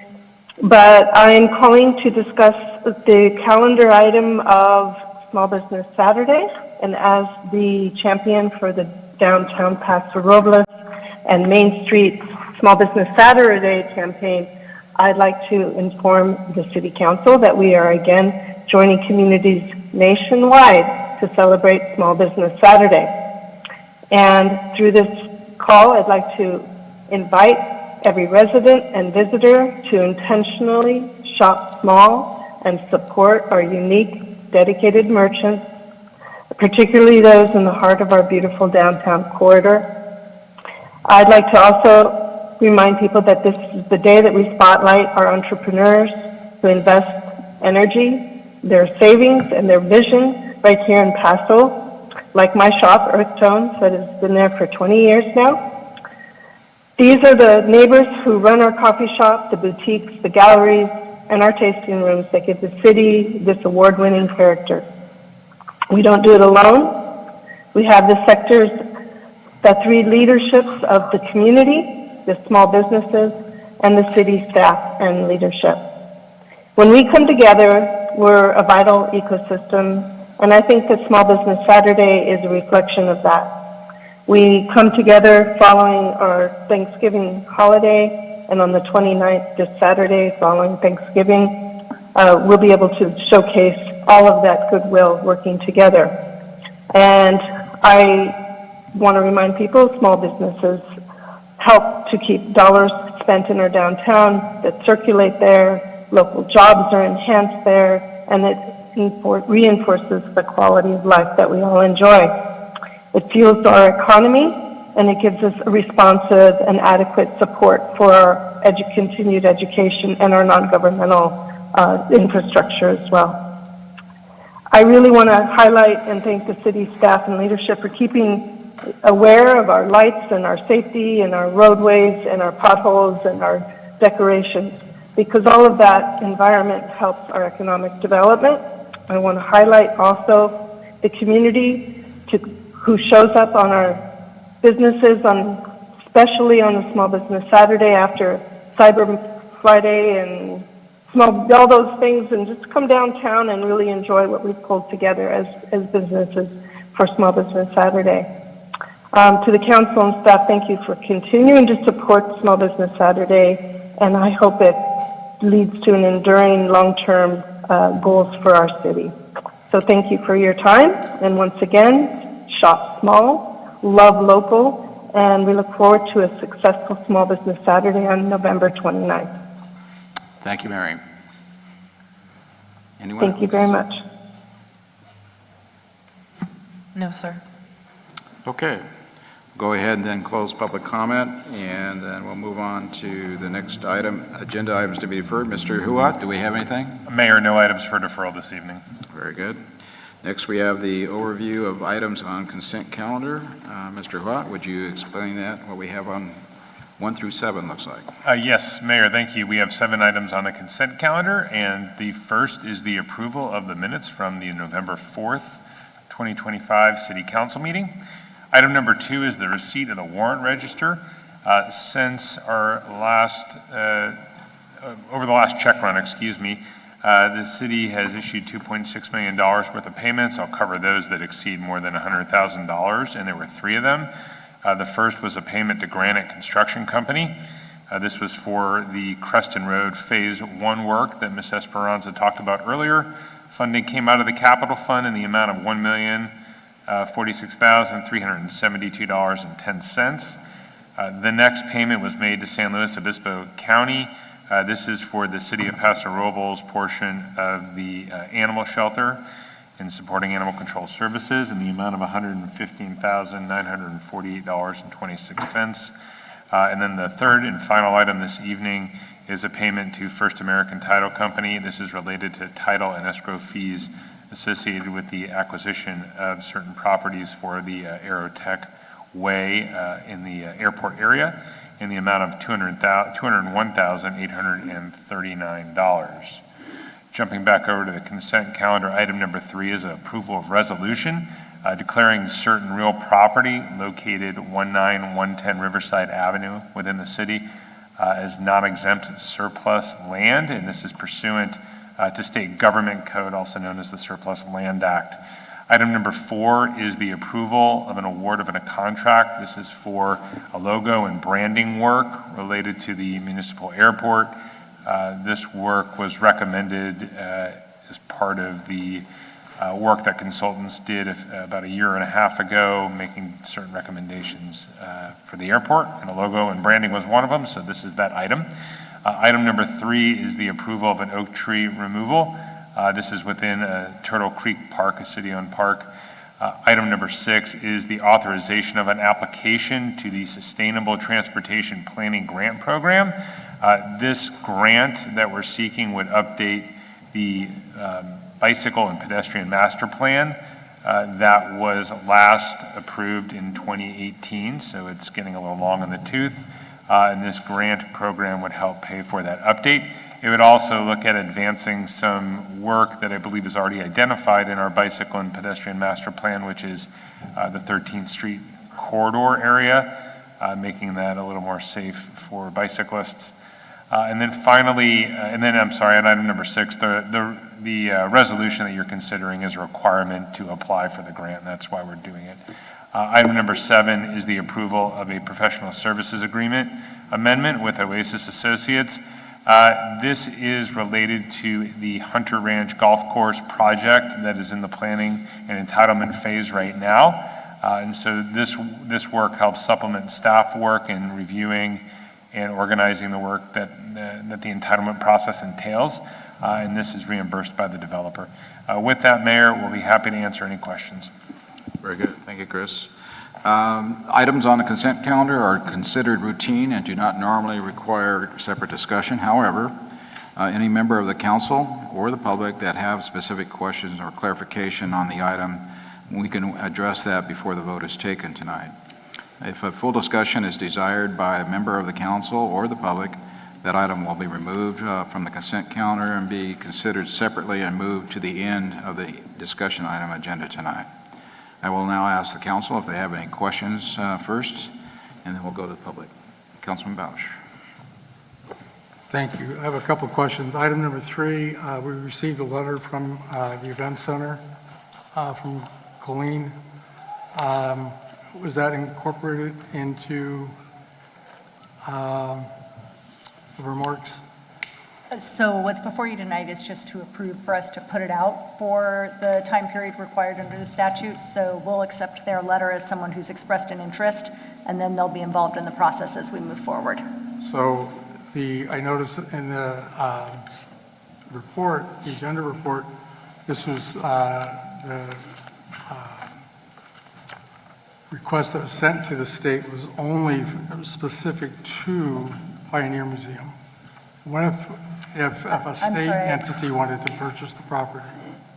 I'm sorry, I couldn't understand you over the noise. Can you say that one more time? The request that was sent, I don't recall, let me find it here.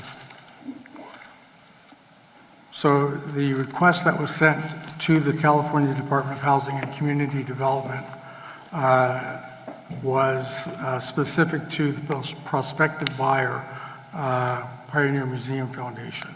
And I respect that, but what if the prospective buyer was somebody else? So that's fine. What we'll do is we'll put, sorry, it's echoing, the notice of availability out.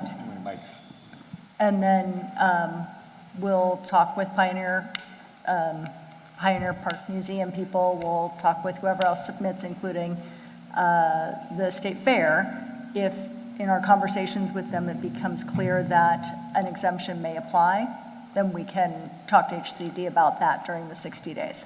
I mean, not to put too fine a point on it, but this won't go straight to surplus property. Well, once you declare it surplus, which is on the agenda for tonight, then we'll issue the notice of availability. We take in all the people who are interested during that time period. We're required to wait the entire time period before we can talk to anybody about anything specific. And then once we have that, we will figure out what's the best way to proceed, whether it's declare it exempt, because we can come back and do that if there's somebody who responds and fits within an exemption, or if the council isn't interested in going that path, then we would continue down the negotiation process. I guess my concern is that I thought, I wasn't aware that we were going to make it so specific when we sent this to the California Department of Housing and Community Development. I thought we were going to make them aware that there were other interested parties, such as the state.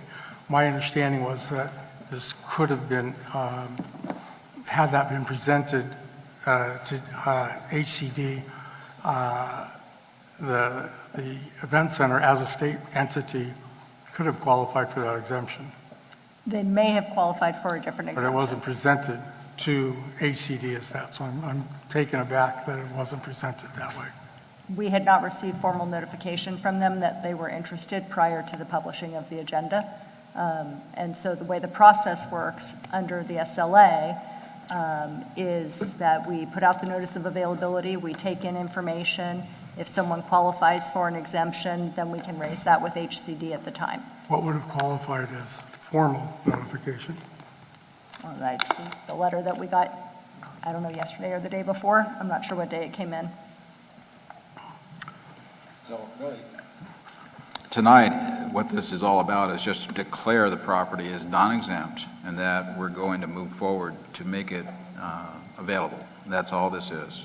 Correct. It's just to make it available, and then, like the way I explained it, if the process works, is we make it available. If we hear from somebody who has a project or for whatever reason qualifies for an exemption, then we can analyze that at this time. So for example, if we put this notice of availability out and we get a response from someone who wants to build something that qualifies under one of the 15 or so exemptions, we would analyze that at this time and then determine how to proceed once we have all the information. Got it. Okay. All right. I'm not comfortable with that. I'd like to pull this completely. If you want to pull it, okay. I want to pull it. It's your right. We'll go ahead and do that then. So we'll pull item 3.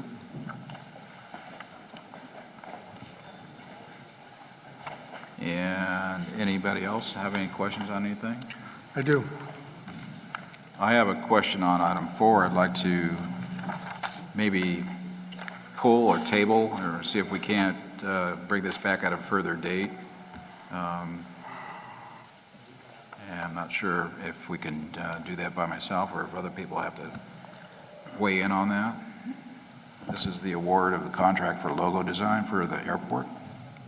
Yeah, Mayor, I believe, and I'll look to the city attorney as well to confirm, but in the motion for the consent calendar approving the other items, with the exception of the one that was pulled, if your motion includes language that you would like to have staff come back under, looking at whatever you would like us to look at in a little bit of direction, then you could probably consider that as part of the motion to approve the balance of the consent calendar or whatever else action you want to take on the consent calendar. Okay, well, let's just pull it for right now and then we'll address it in that manner.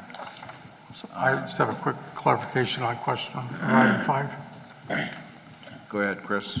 Dwayne, is Dwayne still here?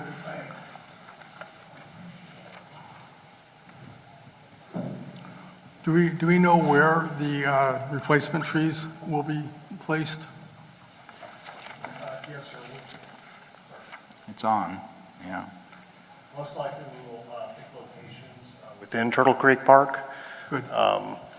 We'll pick places that are appropriate. Okay, and if not cited there, somewhere else on that side of the city? Yes, maybe down in Oak Creek Park. Perfect. Right. Okay, So, thank you. okay.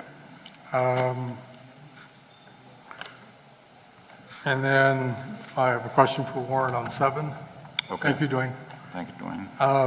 Are there currently sufficient funds to cover the additional amendment should the project fail to move forward? Right now, we're in the process of collecting an additional deposit from the developer. Okay. And that's a normal process, right? Yes. Nothing out of the ordinary. Okay, thank you. That's all I have. So any other council have any questions at this point? We'll open up then the public to have any questions or pull an item. We are currently pulled on 3 and 4. We're going to hear that separately. If you want, Rob, you can just hang on. We'll bring that up in a minute. Okay?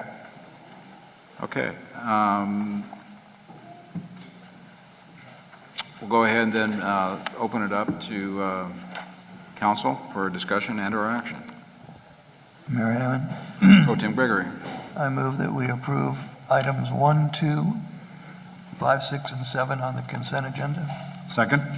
Okay, motion by Gregory, second by Strong. Discussion? Call for the question.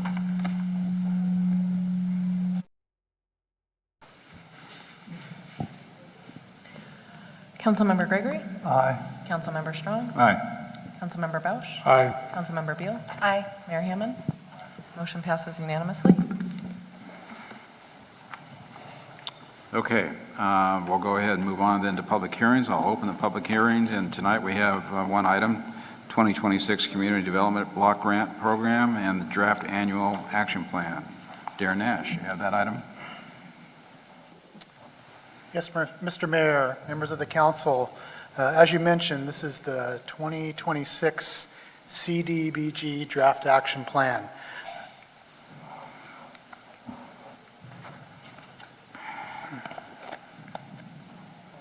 Get the clicker going here.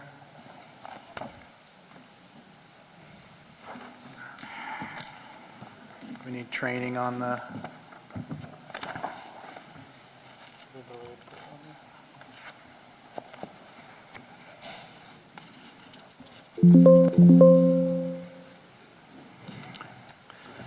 So tonight, we're looking at the draft action plan. This is looking for council to review the applications that were submitted for the 2026 program year, give some direction to staff to create a final action plan that we'll bring back to you in March. So tonight is the opportunity for the council to take a look at the applications. We'll review them. It's possible that we have some representatives from some of the applications here and get some direction. So the CDBG funds are federal funds allocated through the county for the purpose of benefiting low-income persons or eliminating blight.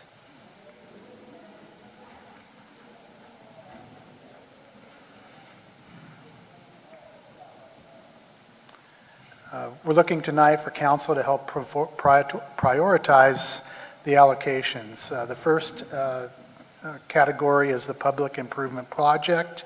The second is public service programs, such as nonprofit, low-income benefit, and then grant administration.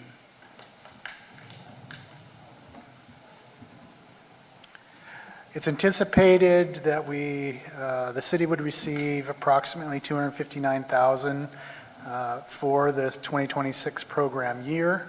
Of that, $207,000 or 80% can go towards projects and programs, and 20% or around $50,000 could go to administration. As far as administration goes, just a reminder that the city works hand in hand with the county for the distribution of the community development block grant funds. The county actually does quite a bit of work of getting those funds from the federal government and then helping allocate those through the different programs. With an agreement that the city has with the county, 13% of the funds would stay with the county, and then the 7% would come to the city. So of the $50,000, about $33,000 would stay with the county. About $18,000 would come to the city for administering the grants for 2026. So taking that in consideration, what we'd have is a total of $226,000 coming to the city, $168,000 for a public improvement, about $38,000 for public service, and then the $18,000 for administration. So the city received 2 applications for public service. One application was that the city submitted was approximately $60,000. Oh, sorry. This is services, I'm sorry, public services. So we received 2 applications for public services, approximately $38,000, or approximately $60,000 for the applications, where the maximum available is $38,000. So with the review of the 2 public service applications, we'll have to figure out how to reduce that amount and come up with some direction to staff to come back with in the March final action plan. The 2 applications we received was CAPSLO, or Community Action Plan of San Luis Obispo, for their senior day care program in the amount of $21,500, with the second application being El Camino Homeless Organization, ECHO, for homeless shelter operation costs and social services in the amount of $38,967. So as I mentioned, it's a little over what we have to provide for those 2, so we'll need to come up with some suggestions, some alternatives for reducing those grants. The options for doing that is distributing the maximum grant amount amongst the 2 public service applicants, meaning each grant amount would be approximately $18,185. So that's taking it, splitting it in half, giving half to each public service applicant. Or you could approve 1 to 2 public service grants in a manner that would result in the total amount of that $38,967. Or the other alternatives is you would not fund the public service grants, and the $38,000 could go towards a public works project. So we do have the city submitted an application for the public improvement project. So the 24th Street crosswalk, apologize about the typo there. So we saw an opportunity on 24th Street to work on a crosswalk project mid-block between Riverside Avenue and Highway 101, kind of near the entrance to the fair there. So this is an opportunity to provide some crosswalk, some signage. There would be a refuge island, a list of things that we could do for that amount of money, and that's the public improvement project that we've applied for the city's application.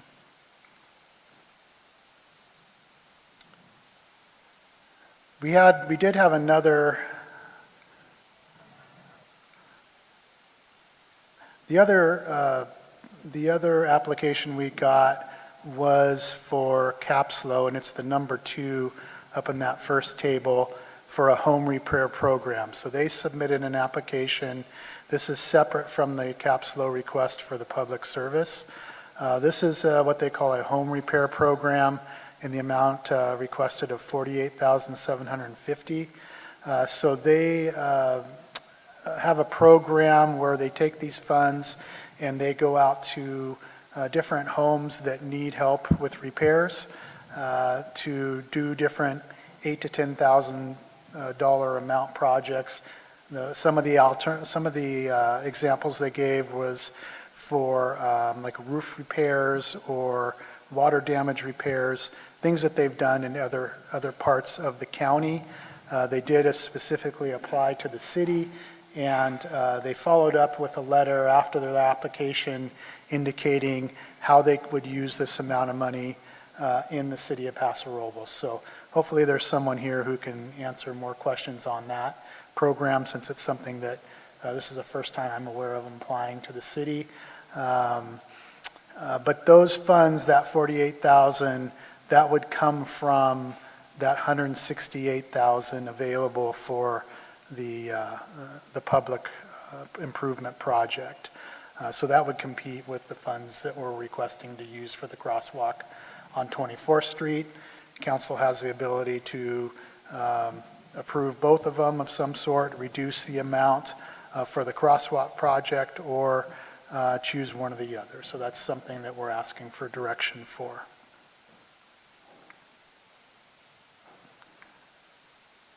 And that concludes my report, and I'd be happy to answer any questions. Thank you, Darren. First question is, what's the cost or estimate for the 24th Street crossing? It was the 168,858. That's your number, that's what we're going to need, okay, all right. I wasn't sure if that was not still enough to do the project, but that's what you're estimating. No, I think working with the engineering and coming up with a plan and some estimates, that's a project that could be done within that amount. Okay, all right. Councilman Belch. Darren, I think I may see a typo here on the summary of public improvement project. This is on page 1, paragraph 1, City of Paso Robles Parkview/Airport Road Crosswalk Project. Down below. Correct. Airport Road was last year's. Right. So that's a typo. I apologize. So this is over by the fairgrounds. Correct, 24th Street. Yeah, I mean, it's been a long time since I had anybody involved in the ag section of the fairgrounds, but I know that's a really dangerous crosswalk, especially during fair time. It amazes me that it would cost $168,000 to fix that crosswalk, but I could certainly see that being a worthy project. And I hate to say that because I see Myra sitting back there, but that crosswalk has been needed attention for decades, ever since I've been involved. So I could see that being a really, really worthy use of funds. It would be hard placed. And can you give us, or maybe Myra would like to, and I don't know, but at some point we could hear from Myra how that 48,000 would be used in the city. But it would take a lot of convincing for me not to use that for the sidewalk. Pro Tem Gregory. Yeah, Darren, could you, last year we did under the public services, can you tell us the amounts we awarded last year? You know, right off the top of my head, I don't have that on me. I believe a little more was given to Echo than the other. I don't recall the specific numbers. Okay, so maybe Mira. And I think there was a third applicant. Last year there was. Last year. Not this year. Okay. I'll ask when our speaker I think gets you up. asked me that last year too, so next year I'm going to have to ask. I know somebody who'll have that answer right there, so I'll wait for her to get up and speak. Thank you. Councilmember Beal. So I agree that there's definitely a need in that area for the crosswalk. I was curious what staff's thinking was in terms of characterizing that location as kind of a low-income benefit. Well, I think in general, when you take a look at the ability for pedestrians to cross the street, whether they're going to one of the service stations or the markets, I think the fact that pedestrians are going through there and being safe categorizes it as a benefit. I think in years past too, yeah, and I don't know how this falls into the category, but a lot of unhoused will cross that area too. I'm sorry, what was that? Unhoused will use that area, that crosswalk. Is that sort of the information that you have in terms of that particular crosswalk? Again, that's a crosswalk for pedestrians on a busy street. You know, whether the businesses are there or, you know, eventually the plan would be to hopefully connect sidewalk from there up to Riverside Avenue is, you know, in the long-range plan there. So we're just seeing an opportunity there of making it safe for pedestrians, and You know, I'm a big fan. I drug you all out, to Uptown to look at some areas. And I do think that that particular crosswalk is an area, is a problem. But there are also lots of other areas, specifically in very diverse neighborhoods that have very regular daily pedestrian traffic. I don't always think of that crosswalk as being busy typically. I see it as being busy around the fair. I see it busy around events. So I was just curious what the thinking was. Yeah. Pro Tem Gregory. Yeah, just for the record, Councilwoman Beal, it is the only crosswalk between the freeway and Riverside Drive. So everybody on that sector has to come up to cross over there. So I think it's a highly used crosswalk by everybody, just for the edification. And in non-fair times, we have a lot of homeless folks that are down there crossing in between cars. Yeah. And this would be helpful, I think, for safety's sake to be able to do something like this, but let's continue. Councilman I'm just going to say that with my many years of experience at the fair, that is used a lot by the FFA and 4-H kids to go get lunch when they're exhibiting their animals. So, and a lot of them are low income, as well as being the only potentially relatively safe crossing for the homeless people that are up at the shelter to get across to those food services over that side and some of the bathroom services that are available. So, and that area, it does get their crossing right now too much in the danger areas because it's not considered a safe crossing anyway. So they'll cross where there's no crosswalk at all. And that's worse. Okay. This would be very beneficial. Councilman Boucher. Just one last point of observation.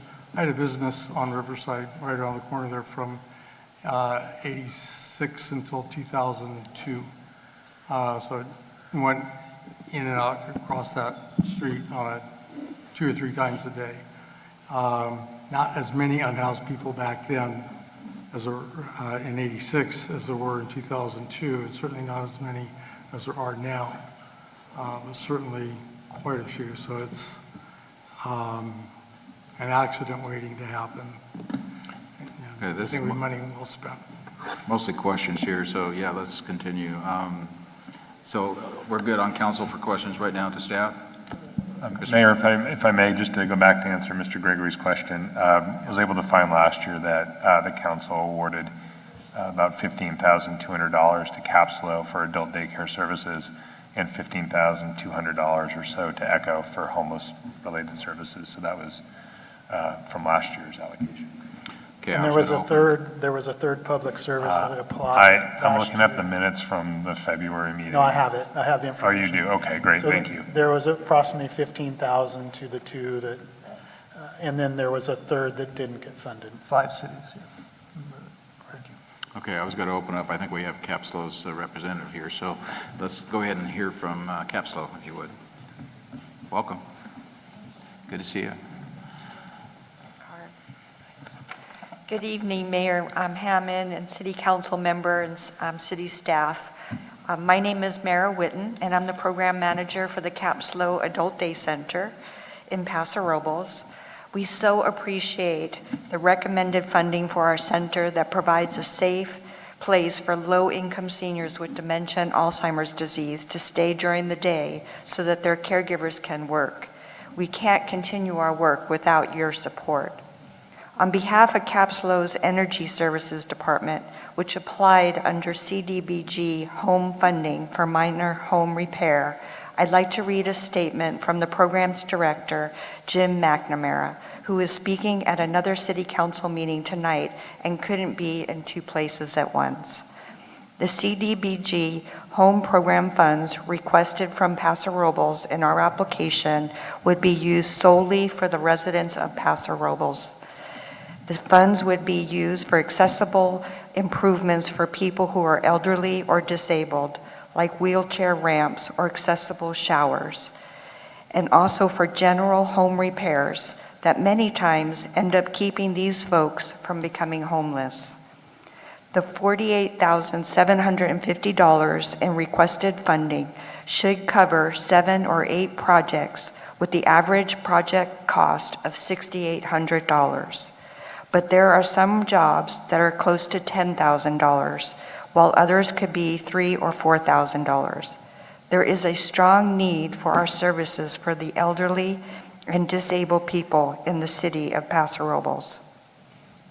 We have outreach staff that work to locate eligible households for this program.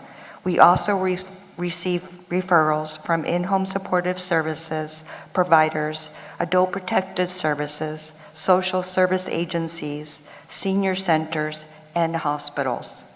I would respectfully ask you to reconsider our $48,750 request to help the elderly and disabled residents of the city of Paso Robles who are in need of minor home repair so that they can maintain independent living safely in their homes as long as possible.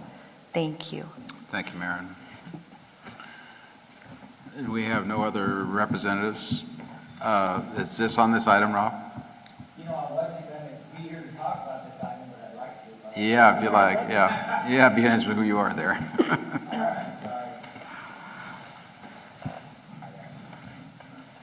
Hi, my name is Rob Beneso. I am the president for the California Mid-State Fair 16 DAA. I wasn't coming here to talk about this, but I like the project at 24th Street because we've had some discussions with the city to do some improvements on that for ADA and for accessibility for fair time and for our, annual programs that we have, which is every weekend, every week.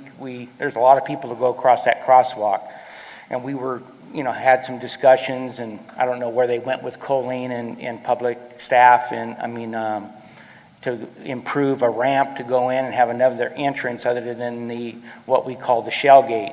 So any way that program to get that improvement down there is going to be very for handicap, accessibility, and anything like that. And if there's anything that we can incorporate any other of the projects that we thought in that area to improve that, we're willing to discuss that with the city also.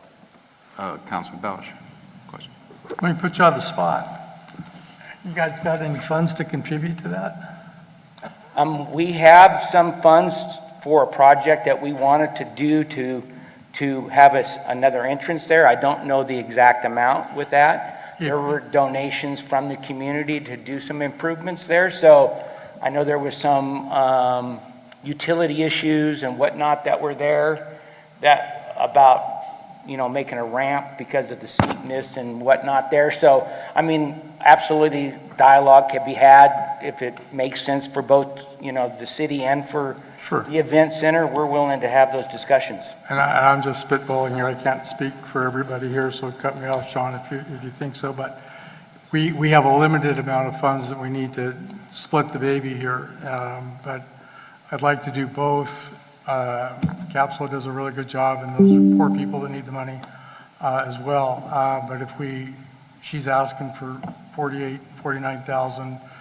We do the balance towards, we have some admin costs that have to be reserved.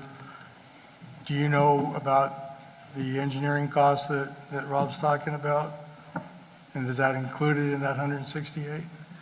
Well, I think we need to remember, this isn't specifically for the fairgrounds. I get it. This is a crosswalk to get to the other sidewalk in the public right-of-way. But it would get them to. And for a CDBG project, taking on funds from another entity. Yeah, this is a specific project that we've got for some specific funds. It doesn't mean that if you decide to do both projects, that we couldn't work within a smaller amount, get less, or come back and ask for more next year. Good point. As far as trying to partner in and get funds from for the same project, it gets complicated with a CDBG federal fund grant. Thank you. Good. All right. Thank you, Rob. Anyone else, public-wise, like to address this item? Okay, we'll bring it back to council for discussion. My first Mayor question. Hammond. Question. We do have Wendy Lewis from Echo. Okay, someone online? Yes. Hello, go ahead.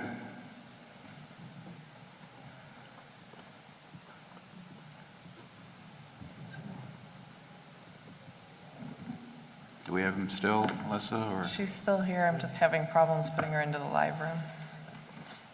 And I don't know why. There we go. Wendy, can you hear us? It looks like she hung up. The call dropped. She hung up. Okay, she dropped off. If she calls back, I can let you know. Yeah, well, let me know if you get her back. So let's bring back council for direction and discussion here. This is just the first entry point into CDBG funds, and we're going to give you direction of what to do. I'll open up the discussion now. This is kind of where we talk about things. Pro Tem Gregory, if you'd like to start, go ahead. Yeah, I'd like to make this in two parts so it's a little easier maybe. But on the public facilities, I'm in favor of doing the 24th Street crosswalk project because it's very needed. But I think we ought to, I don't know if we can do this in a motion, but make a motion that if there's a way to work with the Fair Board to do accoutrements or improvements to what you're already doing, I think we should encourage staff to do that after this is finalized. So. I have some questions. Darren, if we were to do this at 24th Street, would this project be 1 year, 2 years out? What's the timing on something like this? There's some timing out there. It's, we have a list of projects working with Public Works. DDIS and Public Works did a lot of work on Riverside and 18th Street with CDBG, and that was multiple years of program funds where we worked on things. Last year's crosswalk is still something that we haven't got to a point where we're looking for contractors, got engineering design. So it could take some time before this project got to construction. And I know we're getting ready to get into the 24th Street overcross over the railroad. And I think, Chris, you were telling me about originally the vision was to also extend that rework down toward the highway from that project. Can you explain what might be possible? Yeah, Mayor, I'll thank you for the opportunity to provide some clarification. So staff has been working with the fairgrounds on some different concepts to improve pedestrian connectivity in that area, along with some of the work that they want to do. I am not the engineer in the room, but I can tell you that in a lot of those discussions, as was stated, some of the sloping, there's some it's not a retaining wall necessarily, but there's a slope and a wall there. It's going to require some significant engineering to kind of create a contiguous pedestrian path on that side of 24th Street. So we have been and will continue to work with the fairgrounds to try to identify a solution. I think it's not going to be like a hundreds of thousands of dollars solution. It's going to be more than that. And so it's going to take, I think some additional planning and some thought to try to figure out how that whole corridor could be improved, because we just made pedestrian improvements at the corner of 24th and Riverside. We just got notice that we're going to get about $17 million for the bridge, to improve the bridge with pedestrian improvements over the railroad track there. So this corridor is in line for some additional review that's needed. So one of the things that we've talked about internally, and just to give you maybe a very sneak peek of where we're going to potentially bring some stuff to you for next budget cycle, is we really need to probably look at a corridor study for this area to really plan out how all that work can get done. So I'm telling you that because there's a lot of planning and additional work that needs to happen because of the unique factors in that area. So the reason my question is, if we do the 24th Street pedestrian crossing, is it money wasted? In other words, I don't want to put any money there if we're going to tear it up in a few years down the road. I personally don't see that. I think there's a lot of independent utility with that crosswalk, regardless of some broader pedestrian improvements or corridor study. So I don't see that. And typically those corridor improvements are going to come in phases over many years. So I think there's a lot of independent utility with this crosswalk today. That's why staff's bringing it forward. Yeah, the safety's number one in the city, so, I mean, I see that. I just wasn't sure how this 24th Street Railroad crossing is going to affect this corridor sooner or later, or how that's going to fit. So, Councilman Bowden. I like Councilman Gregory's suggestion. I'd like to second it with kind of a caveat. I don't know if I want to dedicate all of that 168 yet. I have a modification you might like. Let me share mine first, and then we can work on it. I think there's some planning that needs to go on. I think we can all agree with that. I think there's some collaboration that needs to go on. And I think if I understand Darren correctly, I think we can dedicate some of these funds to an ongoing project. I want to support CapSlow.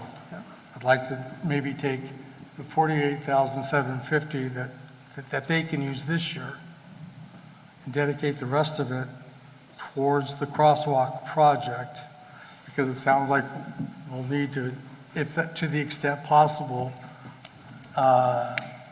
towards a crosswalk. And Darren, you're going to have to come back with us and tell us if that's possible. And if that's not possible, what do we do with those funds? So hopefully it is possible. So just to work off your idea. So Darren, if we were to give the 48,000 to CapSlow and the remainder to the crosswalk and direct staff to get all the engineering done, get it shovel ready, get a good bid on it, and then we could use CDB and cooperate, of course. And then we could use CBD funds from next year to fill it up. So I think what we would do is take your direction and work on it and come back to the March meeting with some alternatives. What we'll need to do is dropping that 168 down to 120. And see what we have the ability to do with that. What I don't know is having a partial project for CDBG. What I do think we can do is maybe see what we can work with the smaller amount and come back to you in March with that final action plan. Yeah, I think it's important to go ahead on that crosswalk too. But if it's going to take, I don't know. yeah, maybe it's going to take more than a year. So. Councilman Strong. And see, the other thing, That was a second. some of this makes a lot of sense, but I'd like to suggest one other thing that hasn't been mentioned, and that is CapSlow has an outstanding service, and we're evidently the only ones funding it. And I think we can somehow encourage or publicize this to try to get some citizen donations or organization donations to CapSlow from other organizations that are interested in the same thing they are. And we've got plenty of businesses in town that have a good interest in helping these people survive and not clutter up their part of the street. So for the record, Fred, Habitat for Humanity has the same program in place. And they help people. I don't know if CapSlow knows that or not, but I don't think there's enough help. So that's why I'm willing to support CapSlow in this. Oh, no, I'm not saying don't support them. Yeah. I'm just saying that this is another alternative for them to get enough money to make the project work. I'm going to make a motion. Or is there, do you take a motion? I do. Not yet, we're not Mayor finished Hammond. discussion-wise. Wendy Lewis is back on the line if you'd like to hear her public comment now. Let's see, I was going to have Marion come up too again, but let's go ahead. Wendy, can you hear us? Go ahead. Hi, Mayor Hammond. Can you hear me now?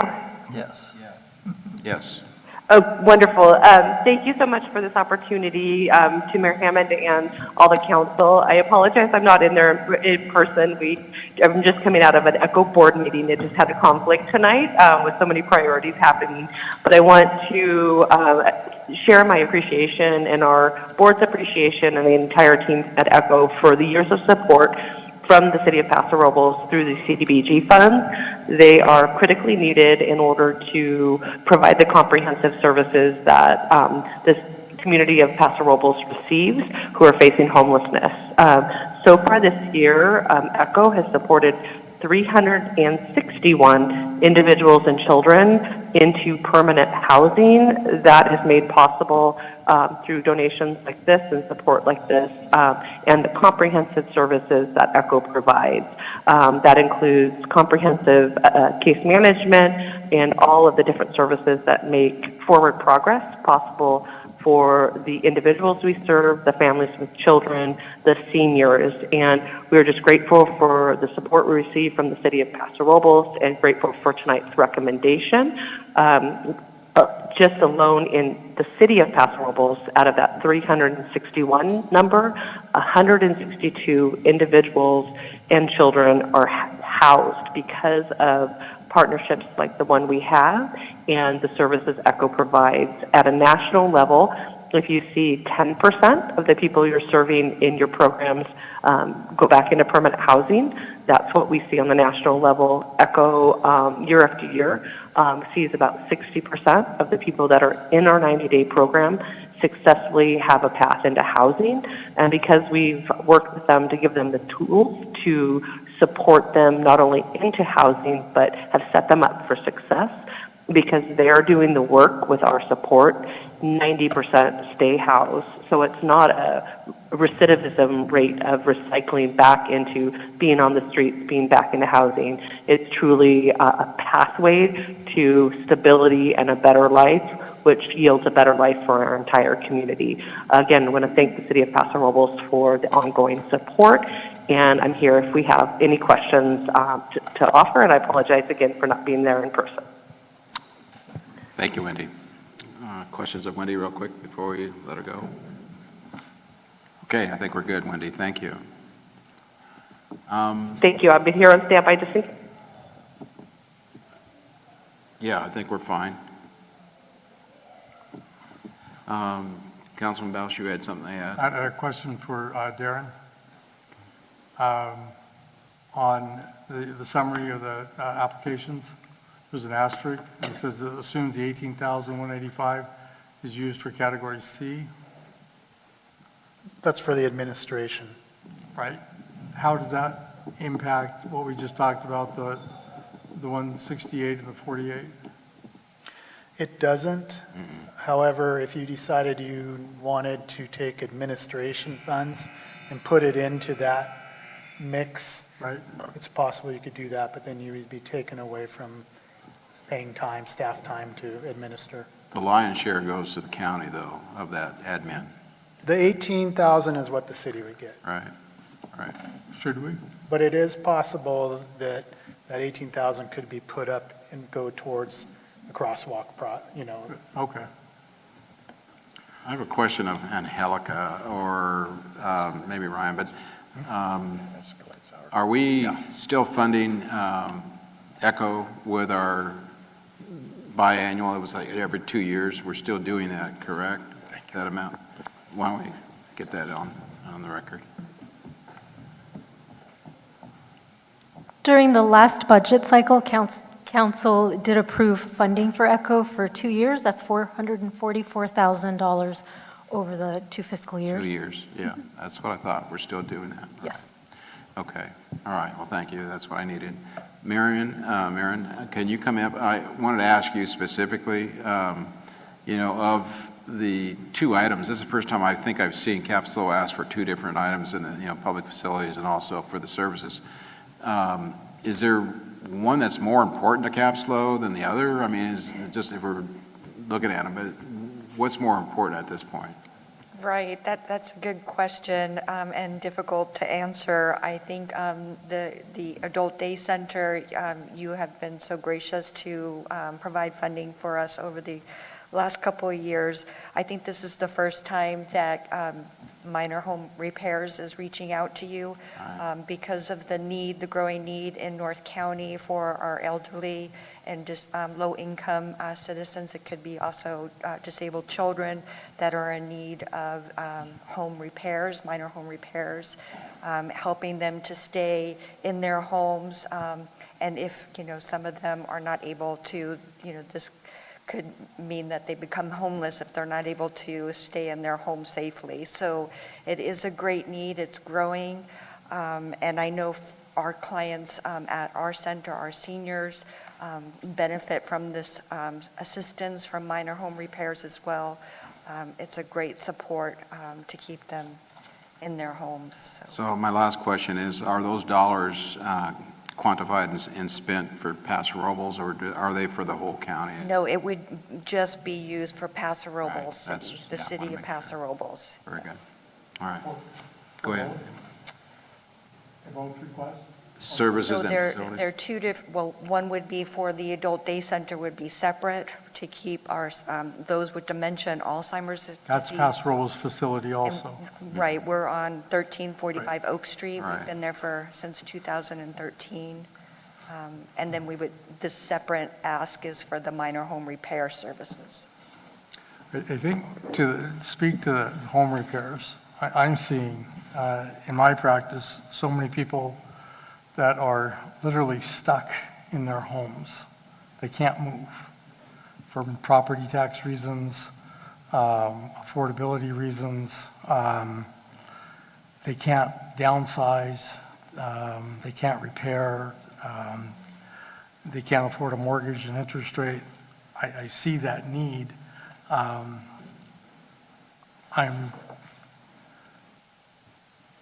I'm really torn.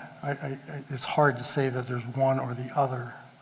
I see your point. I was just truly curious. do. No, I wasn't suggesting that we do one or the other. I'm just was wondering, though, as far as Capslow's plan, is one more important physically to do to the recipients of your services, or, because I've never seen the facilities come up before. And that's why I was curious if this is something new or something you're asking other cities to, to do. Well, for the past 20 years, the county of San Luis Obispo has been helping with funding. So some of the projects we've seen, they were able to assist folks in San Miguel and in the rural areas of Paso. However, we're seeing more and more need in this area. And so that's why for the ask this time. Okay. All right. Very good. Thank you. Mayor, just a clarification. The adult daycare center is the only one in the county. Correct, So yes. luckily it's here, so a lot of the people are more local can use it, but it is the only one in the county. And I think, for the record, we've probably supported that for the last 8 years. Right. Yes, and about 70% of our participants are from North County, and we're also serving veterans as well. So it's providing a great need, not only for the person with dementia and Alzheimer's, but for their families, to enable them to continue working and take care of other family members. Yeah, Capslow does a great job for us. We really appreciate it. All right. Thank you, Mayor. Thank you. All right. Back to us then. I'd like to come back to the crosswalk again, and thank you for Capslow. Yeah, we appreciate all the work you do. So I just, I think we need a sidewalk there. I think it's important. I just want to be clear that it's a fit for this program and also a fit for what it is that we're wanting to accomplish. So if it really is an issue of safety with our unhoused people, crossing the road, I'm not sure actually if a blinking sidewalk with an island in the middle, if people are going to kind of come up that far up the block to cross to get over to the Black Oak neighborhood. I mean, realistically, if that's the problem that we're trying to solve and the issue that we're trying to allow ourselves to fit into this kind of program, I think that, deserves some attention. So what we see right here is, I think Warren's brought this up. This is our amount requested, amount recommended, about now currently by council, what we've been discussing. So that final numbers fit what we're trying to do, correct? Correct. Those numbers are what we're looking for. It's just a matter of how you want to distribute them through the application. Yeah, max available. We're meeting those, and that's the distribution that we're proposing staff to take back and work with. So is there any further discussion on this, or do you want to change any of those numbers? Then I'd like to go ahead and make a motion or have a motion from Okay. Secretary Gregory. unless you want to make it, Chris. No, go ahead. All right, so um, Councilwoman Beal makes a good point. I'm gonna go back to my original and support the 168,000 to the crosswalk because of the safety issues there and needing to be done. And then I like the way they've split up the funding for the homeless shelter and the senior day program. So I make a motion that, there you go. There, perfect. That is like real You want time. to make a motion on? Yes. Okay, so do we have a second on this? Okay, all right, that's what I thought. So I'd like to make an alternative motion. yes, let's go ahead, Chris, go ahead. Revert back to the previous numbers.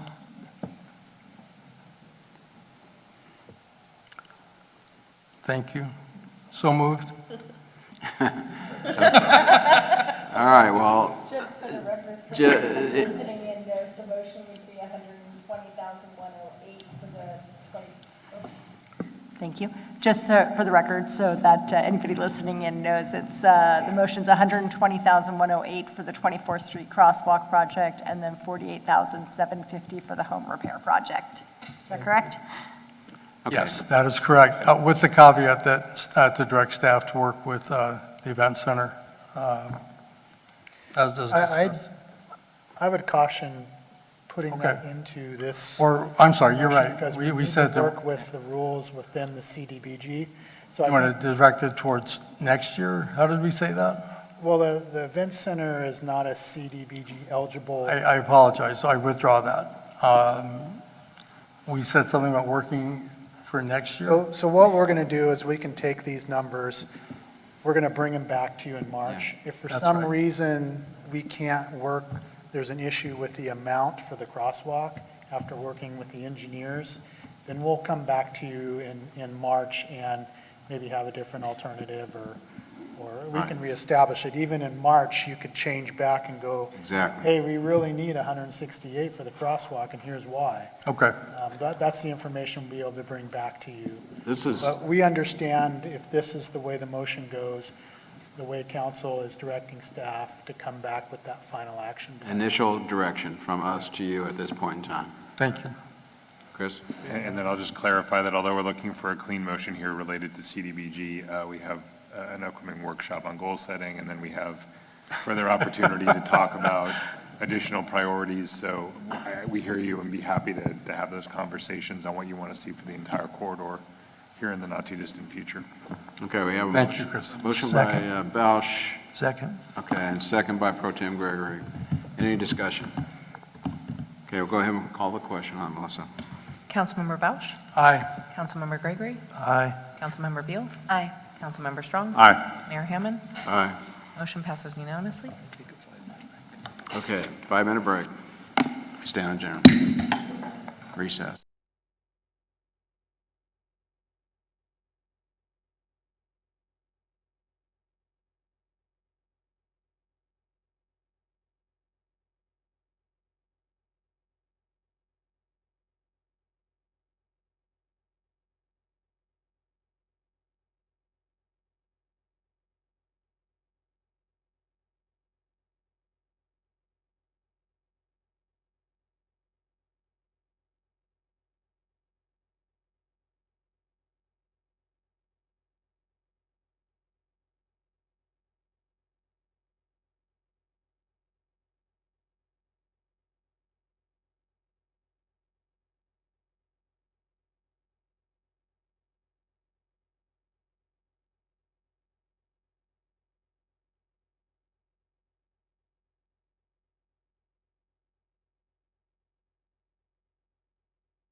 Okay, we'll go ahead and reconvene from a recess.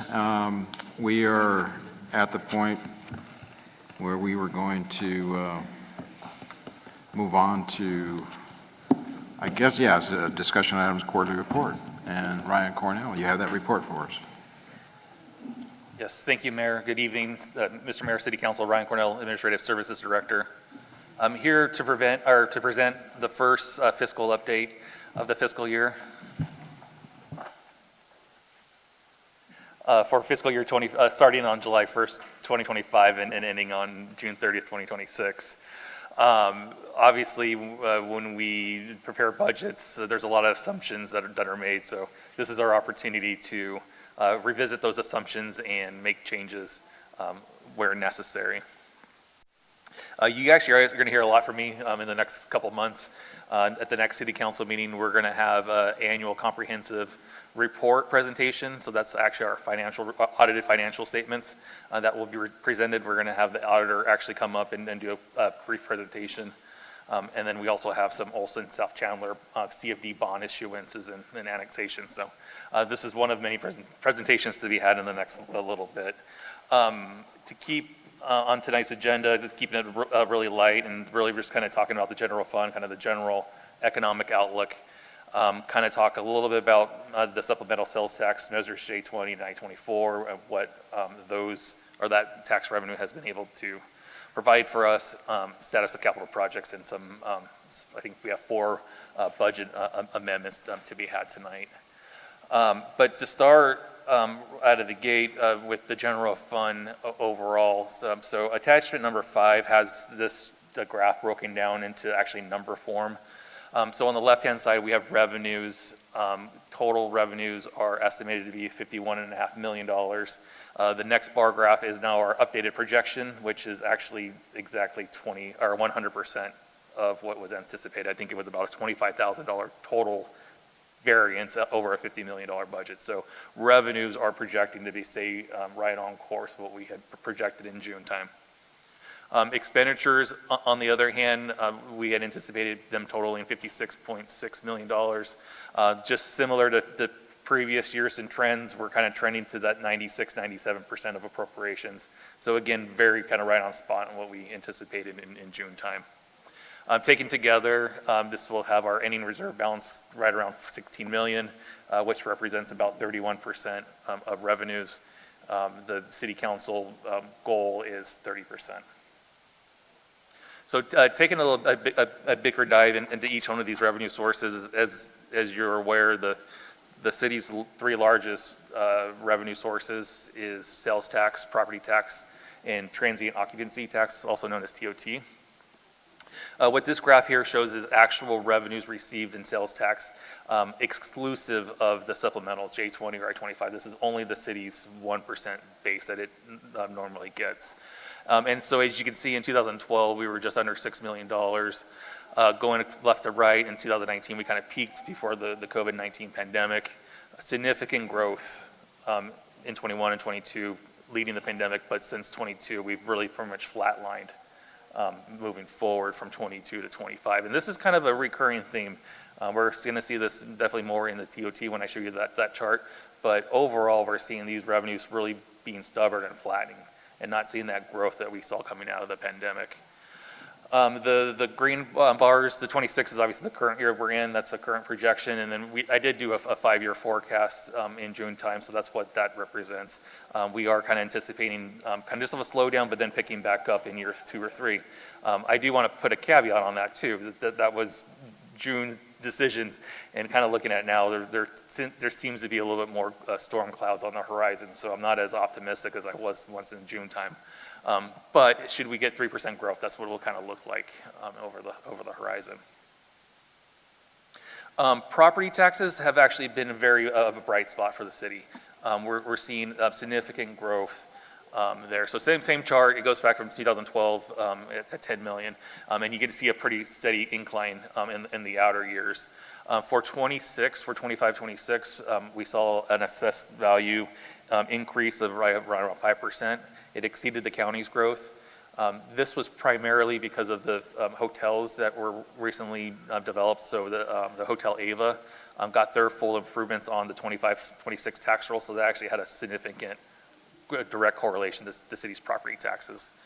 Moving forward with Olson South Chandler, we're kind of anticipating that 5% year-over-year growth from here on out. More than likely, depending on the timing, it might be 7% one year and 3% next year, but I think on average, that's what we're going to kind of see coming out of that Olson development since it's coming online. So definitely positive news on the property tax storefront, on the front. But again, transient occupancy tax, another, the third largest tax for the city, is even being more stubborn and flatlining as well. So similar, we had a little less than 4 million in 2012. We've been bumping up against 10 million in annual revenue for the last 3 or 4 years. We can't seem to get over that $10 million marker. So actually, the receipts that were collected in 2022 were about 4,000 more than they were in 2025. So we're actually seeing a decline in revenue. I mean, not much of a decline, but still flattening nonetheless. That little line graph that I put in there was actually from an old forecast. If you recall, in January or February of 2020, I did a pretty in-depth 10-year forecast that was valid and accurate for about 3 months before the COVID-19 pandemic sat. But interestingly enough, if you look in the outer years, the forecast had assumed where 26 is at. So it kind of seems that out of the pandemic, there was a big surge, and we're just kind of catching up to normalcy now.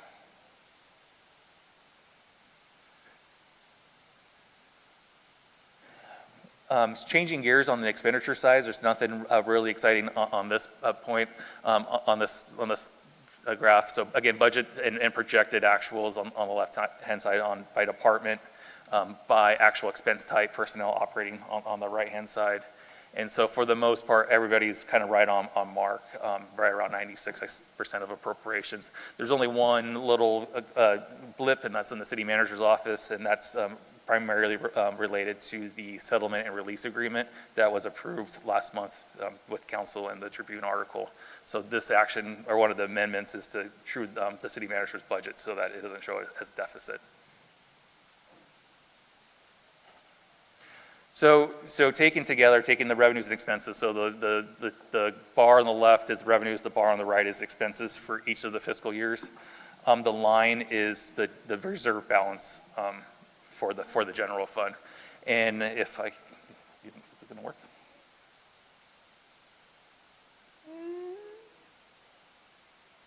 There it is. Hey, look at that. So really, for the most part, in these early years, right, revenues were barely exceeding expenses. This is essentially balanced budgets. Here we had a one-time allocation from other funds in 2016. Here we had a one-time allocation of expense to the 115 trust. But really what I want to highlight here is in 2026 is we're kind of in this whole very balancing out. And then when you get to these outer years, the separation gets a little bit thicker, wider. So we do have some work to do as far as reducing general fund expenditures in order to meet revenues. It's not significant. You can see the line kind of just starts flattening. The reserve line starts flattening in the outer years, but we do need to keep that minimum reserve right around $16 to $17 million. So in the next 2-year budget cycle, we'll have to definitely address that and pull on some levers in order to balance the budgets in the future. A couple other amendments that need to be had. The first one is the downtown parking program. If you recall, back in 2019 when the program was first started, council approved up to $1 million interfund loan from the general fund to pay for startup costs for the parking program. In 2024, the program was eliminated, but we also had to issue refunds for people that paid for the revenue or the fines, and so it took a little bit of time to wind down operations. As of June 30th, the principal amount outstanding was $663,000. Previously, when the program was earning income, it was paying down the accrued interest first and then paying interest for any available cash. So obviously towards the end, it hasn't been able to produce cash, so there's an accrued interest of about $16,500 for a total of right around $680,000. So the resolution tonight formally writes off the general fund loan between that and the parking fund. Because the parking fund was considered long-term, I had already removed it from the calculation of reserves. And so by this action, it doesn't necessarily impact that prior slide of how much reserve the city has. That was already taken out. Okay. The next adjustment has to do with our new office building for administrative services out at Second Wooden Way. Previously, we used restricted police development impact fees to purchase a couple of the buildings. Now that the police substation is no longer going to be there, we need to change the color of money, and so we're going to swap it with general government impact fees, since that's the new home of Public Works and City Hall, or admin services. Moving on to our supplemental sales tax related expenditures on the police side. These are actual, so for the first quarter 25-26, the police department has expended an additional $1.1 million than it would have otherwise been able to if it wasn't for J20. When it comes to police officers, we have 21 that are currently authorized. We have 10 that are on patrol today, 2 that are going to be graduating the academy in January, and then we have 7 slated currently in background to start the academy in January. So if the 7 are successful in getting through the academy, that would leave us with 2 vacant police officer positions. Outside of that, all the other positions have been filled except for the dispatch supervisor, and we're kind of just waiting on that one too. There's likely another budget request coming in the next cycle to do 2 dispatch supervisors, 1 for each kind of the shift.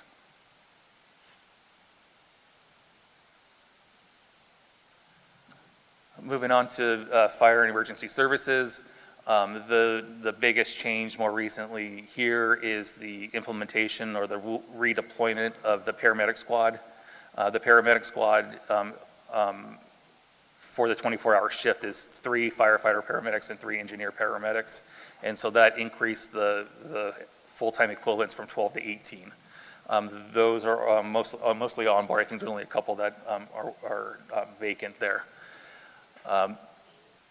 All the other positions are filled and going. And then you see here $1 million in fire expenditures so far this quarter in this fiscal year that we wouldn't have been able to expend if it wasn't for Measure J20.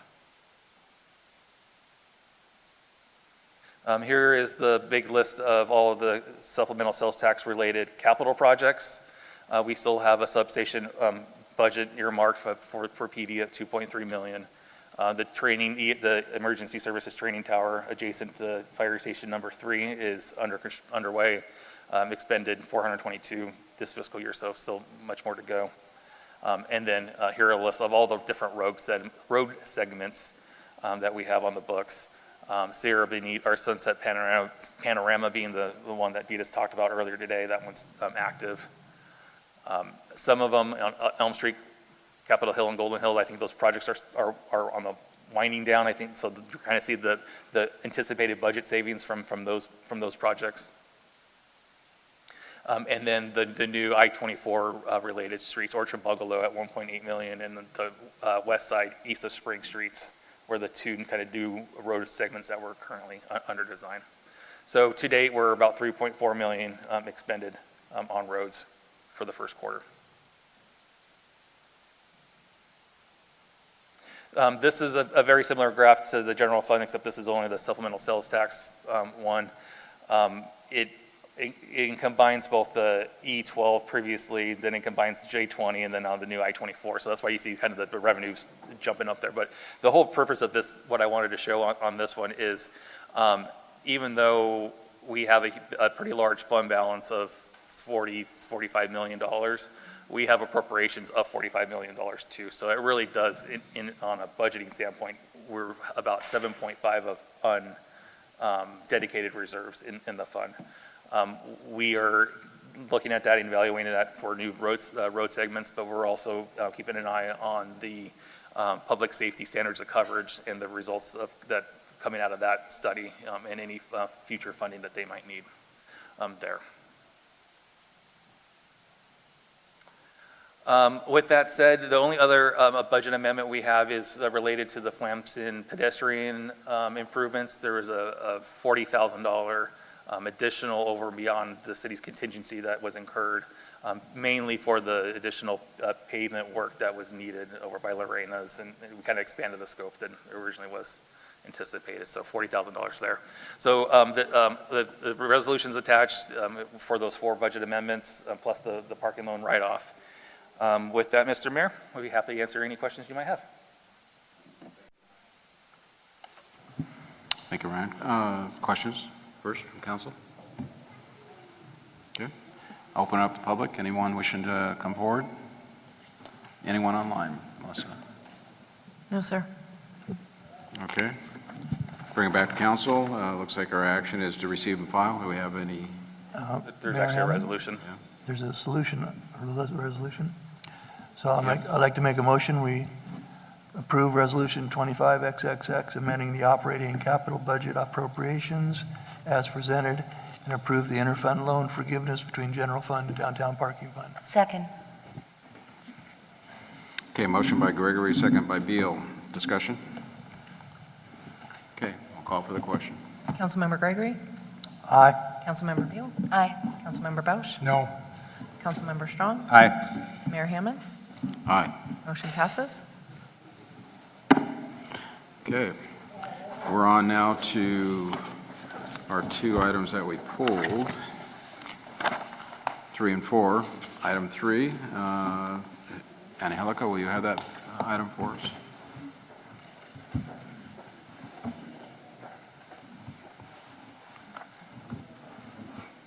Good evening. We do have some slides.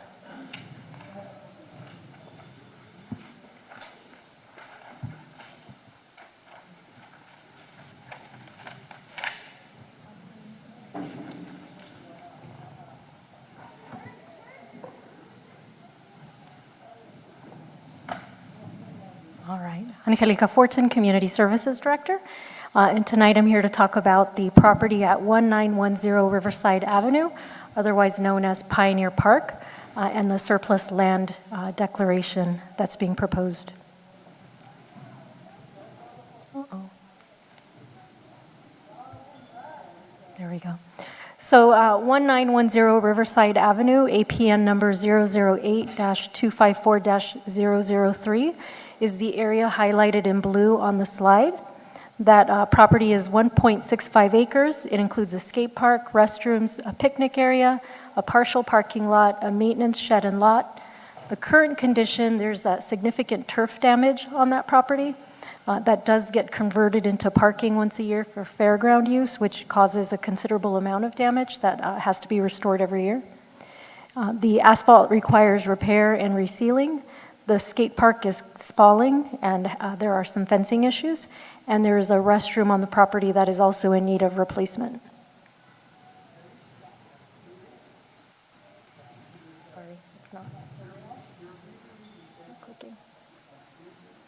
Oh. The property is immediately adjacent to parcel APN 008-254-004. That was previously city-owned land, but it was sold to the fairgrounds, the Mid-State Fairgrounds, back in 2024, last year. It's 5.5 acres, and it's currently being leased back to the city until March of 2027. So currently, this entire property is being used as a public park, but after March of 2027, the ball field, the basketball court, and the play structure, which was actually removed in 2025 due to safety, and the partial parking lot highlighted in the blue will no longer be available. That will revert back to the current owner, which is the State Fairgrounds. In 2011, the Uptown Center specific plan was approved by City Council. There's a rendering there from that plan for the expansion of a Pioneer Park and the Pioneer Park History Center. The plan reads that they would plan and construct a new history center at the northeast corner of 19th Street and Riverside Avenue, providing new gallery space, visitor serving spaces, and support spaces to supplement the existing museum structure. So that expansion is actually into the property that we're discussing tonight. There were previous negotiations with the Pioneer Foundation back in 2019 and 2021. The intent at that time was to sell that property to the Pioneer Museum Foundation for expansion. The agreements were never finalized, which is why we're here tonight. As part of the plan to expand the museum, there was actually a plan to actually relocate the skate park as well. This was was envisioned as part of the currently inactive Sherwood Park Area Master Plan, and you can see up top in reds, in the red rectangle there, where that was envisioned to be as part of that plan. And relocating the skate park to the Sherwood Park, I would say, is still one of the goals of the city, and something that we talked about back in, I believe it was May now, when we were talking about expansion or the fixing of the fields at Sherwood Park. We talked about potentially a skate park at that point too. If we are to move forward with the Uptown plan and provide or sell this particular property, again circled in blue here, we did reach out to the Housing and Community Development, the California Department of Housing and Community Development, and they did confirm that the sale of the property is subject to the Surplus Land Act. The Surplus Land Act is a state law that governs how cities, counties, and other public agencies must handle government-owned land they no longer need. Before selling or leasing surplus public land, agencies must first offer it to certain priority groups, especially affordable housing developers, as well as schools, parks, and open space agencies. Agencies must follow specific procedures, timelines, and reporting rules. If any of those are skipped, they can face financial penalties, and their land deals may be invalidated. If the prospective buyer is the Pioneer Museum, they also confirm that there would be no exemptions that apply.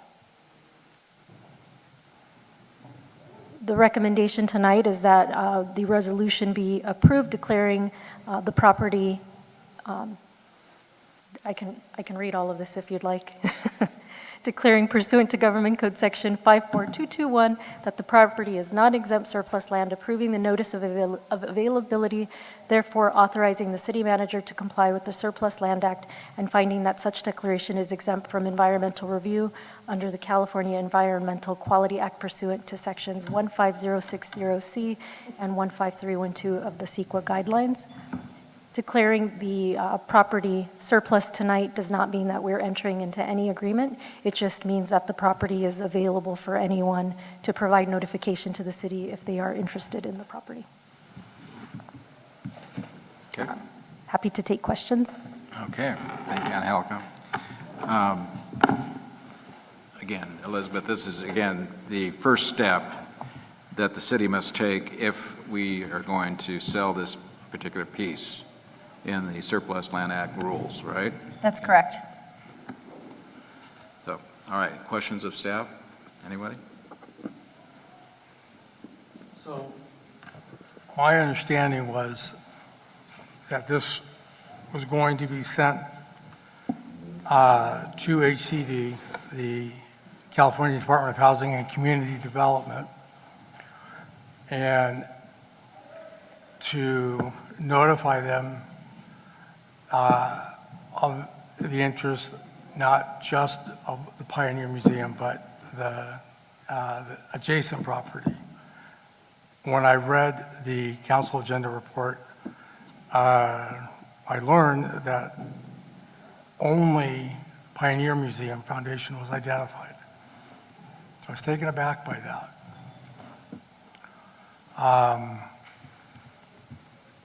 I don't know why that was, so I would like an explanation for that.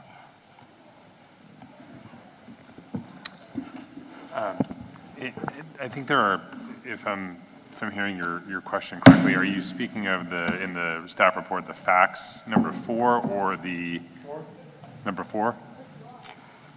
Oh, number 4, okay. I think that what this is referring to is that there were some questions of staff as to whether or not the negotiations that took place and the council items that were approved in 2019 and 2021. I understand. I'm explaining that there were some questions on whether or not that those two items were binding in any way to create an exemption under the Surplus Land Act. The question was asked of staff, and therefore staff met with HCD. That's what item number 4 is referring to.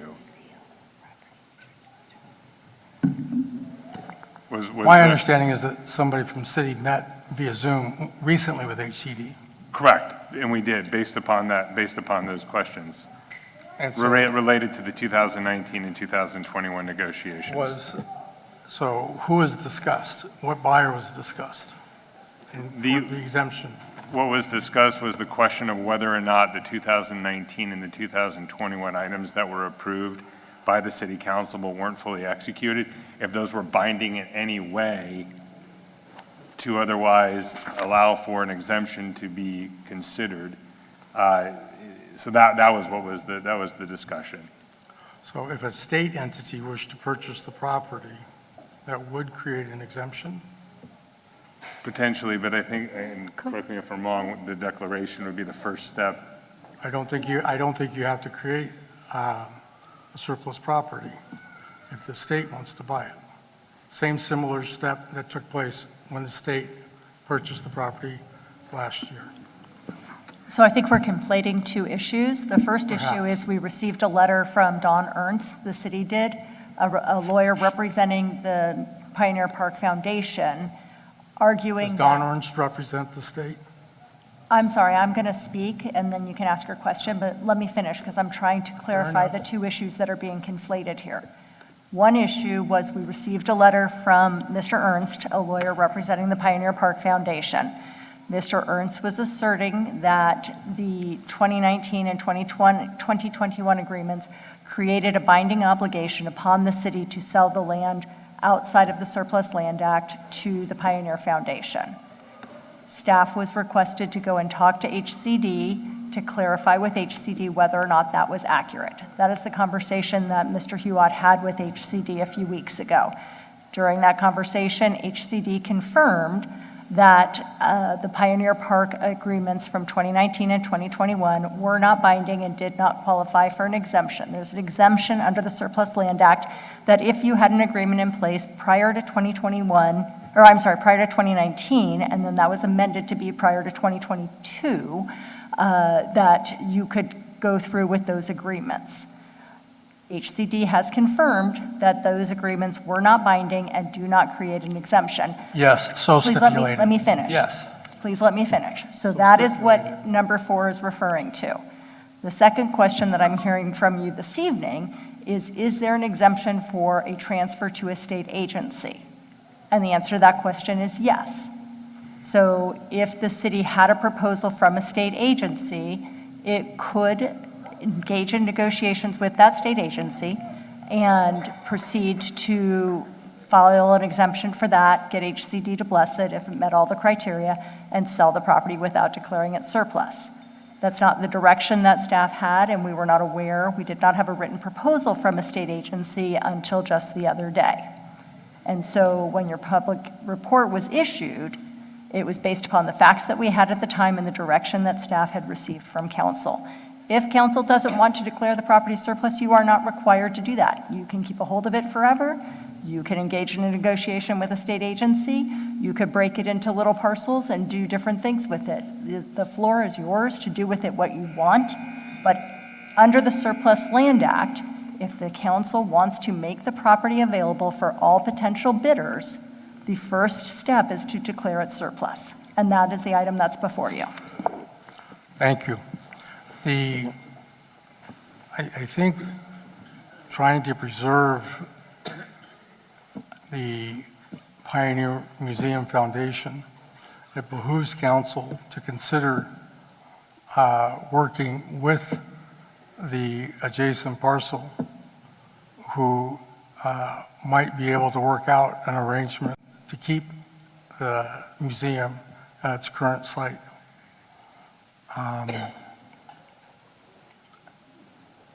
And I thought that's the direction that had been presented to the city, but apparently we're saying, no, that's not. No one is claiming ownership of that. I find that sad. No.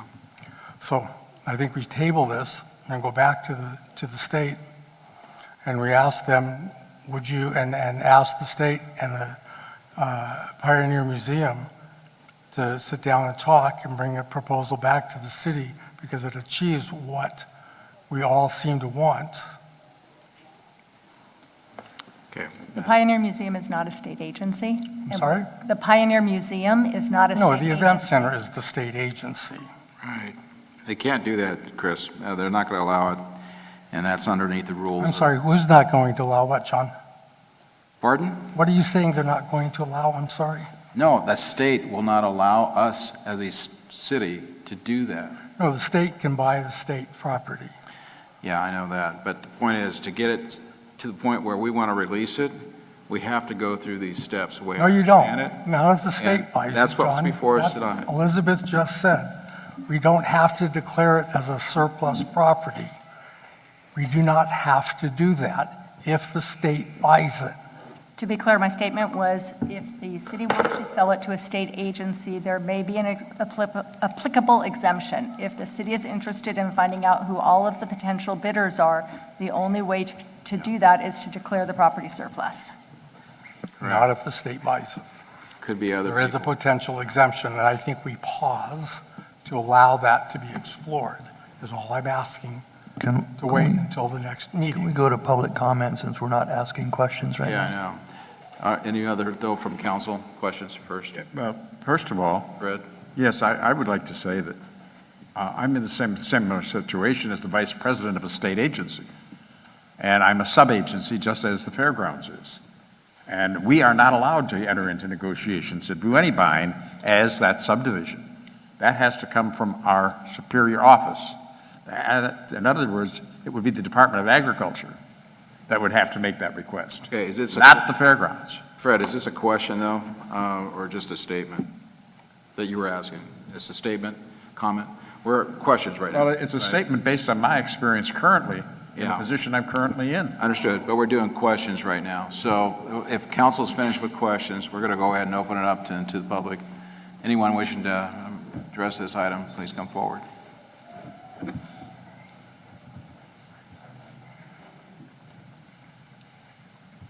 Thank you. Welcome, Rob. Again, Rob Beneso, 16th District Agriculture Association. The reason I was here, not to talk about crosswalks, was to talk about this, but I thank you for your time to listen it out. As a representative for the board, we are very interested in working with the city to come to some kind of an agreement on the purchase of the property in question. So anything that we can do to do that prior to being, considered surplus property, because we do meet the requirements as indicated as a exemption, and we'd like to exhaust every avenue before you do that surplus property and come to some kind of agreement that helps the community in whole. So if that's possible, to work with our CEO and our board and your staff to come up with some kind of a reasonable outcome, we're more than willing to do that and look forward to working with you moving forward. Okay. Thank you. Anyone else in the public? Anyone online? Oh, No, sir. Melissa, anyone online? Okay, no one online. Okay, coming back then to council. I have a question for City. Pro Tem Gregory. So, Elizabeth, here's my question for you. By adopting this surplus resolution, it doesn't prevent the fairgrounds from discussing it with the city, correct? That's correct.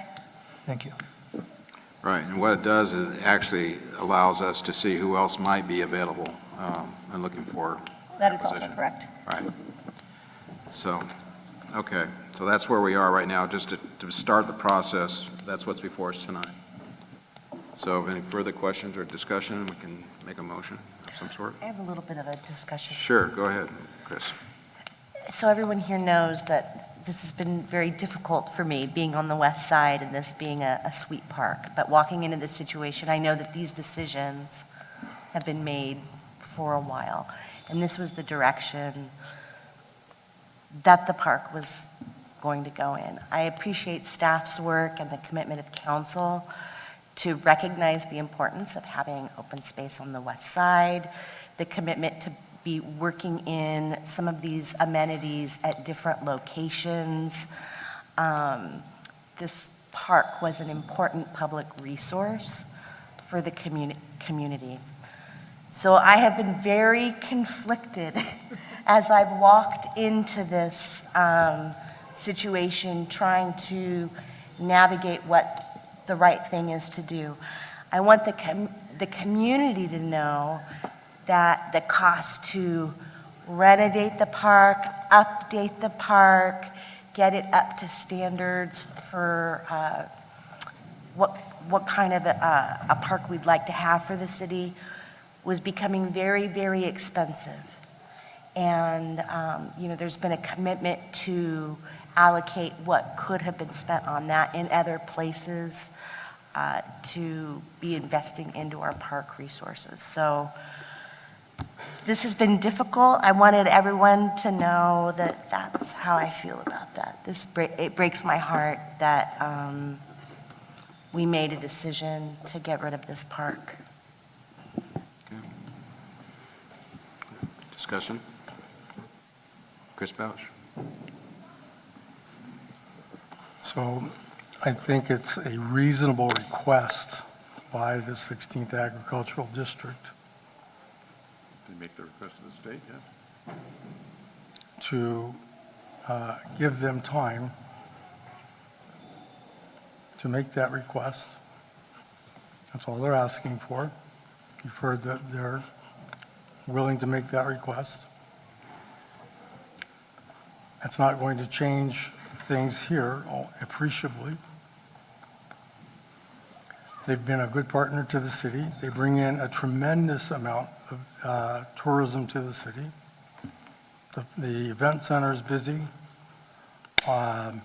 every weekend, throughout the week, creates jobs, fills our hotels. The equestrian center brings in large amounts of money. They're good partners to the city. Have been for years, for decades. We spoke this evening how we need to improve the area down along Riverside, along 24th Street. We already know this. If they make the application to the state and the state turns them down, we can proceed to declare the property surplus. If we declare the property surplus now, tonight, or our intention to declare it surplus and proceed, they lose that opportunity. I'm not sure how that helps our partner. We thumb our nose at our partner. I think we table this for 90 days. Gives them more than enough time to go back to the state and apply. I don't think that's going to hurt things, and I think it gives, we know that it's going to be difficult at best for Pioneer Museum to raise funds to purchase this at market rate. Okay. Thank you, Chris. I'm not finished, John. Well, summarize if you would, please. Are you cutting me off? No, I'm not. Summarize. Thank you. Please. Continue. Are you done? Can I clap? Should I wave? All right. We're not going to handle that, Chris. John. Fred, you need to speak. John. You need to speak. Don't cut me off. I will if you keep doing that kind of stuff. You're rude. No, keep it up. Don't interrupt my train of thought. Finish your Please statements. be quiet. Finish your statements. I think we need to take consideration of our neighbor. Got it. John, you are so rude. Go ahead, John. Exert your authority. I know you're frustrated with me. Go ahead. Are you finished? No, I am not. Go ahead, John. No. Thank you, Fred. Go ahead. Well, Chris, I have to say, I think we know exactly how you feel and what you're proposing because you've repeated it about 6 times. So we've heard it repetitiously. I would like to say that this is a procedure that is required by the state, I believe. And doing it isn't going to preclude anything that the fairgrounds could do. Correct. Because this still would have to be done. But yes, it does, John. I'm sorry. It does. Legally, it has to be done. It does not sell the property. It does not end this process, because we would then have to still go into negotiations with somebody else who would have to come to an agreement with us that we agreed to and they agreed to before anything could be concluded. And there is no possible way that can happen within 90 days.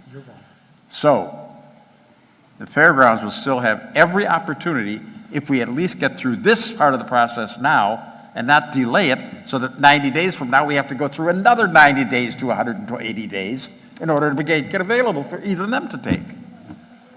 This is a process that has to be done regardless. So it might as well be done now. Pro Tem Gregory. Elizabeth, Take the repetitious part out. is it possible if we approve this, that the fairgrounds could come and make that request of the state?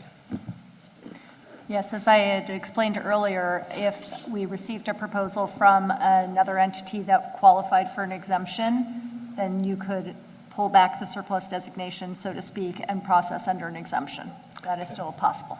All right, and before I make my motion, I have the greatest respect for the Pioneer Museum and the fairground, but this has been going on a long time, so the letter arrived a couple days ago. As long as it doesn't hurt their ability to go to the state, I'm going to make a motion that we approve Resolution 25XXX, declaring pursuant to Governance Section 54221 that the property is non-exempt surplus land, approving the notice of the available thereof, authorizing the city manager to comply with the Surplus Land Act. Second. Finding that such declaration is exempt from environmental review under the California Environmental Equality Act, pursuant to Sections 150060C and 15312 of the CEQA guidelines. Second. Okay, a motion by Gregory, second by Strong. Discussion? I'll call for the question, Melissa. Councilmember Gregory? Aye. Councilmember Strong? Aye. Councilmember Bausch? No. Councilmember Beal? Aye. Mayor Hammond? Aye. Motion passes.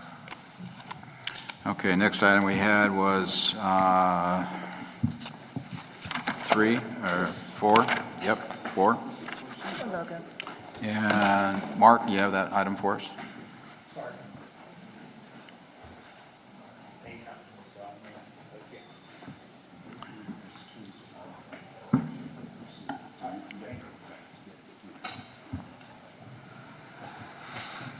Okay, Mark, thank you. Go ahead. Good evening. Mark Scandow, Airport Manager. Here to talk about a logo and brand identity development project we've been working on at the airport. A little background on the airport. We have an 83-year history, built by the Marines in 1942. Transferred to SLO County in 1947, purchased by the City of Paso Robles in 1973.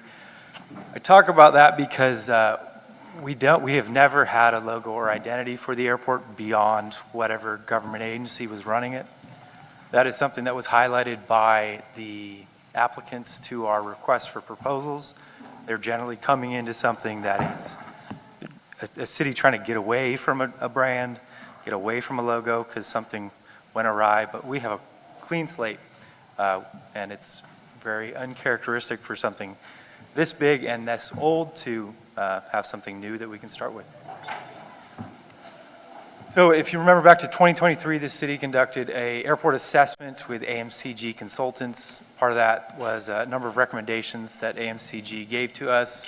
First was to develop a airport signage program, and then also bring in a brand and logo for the airport.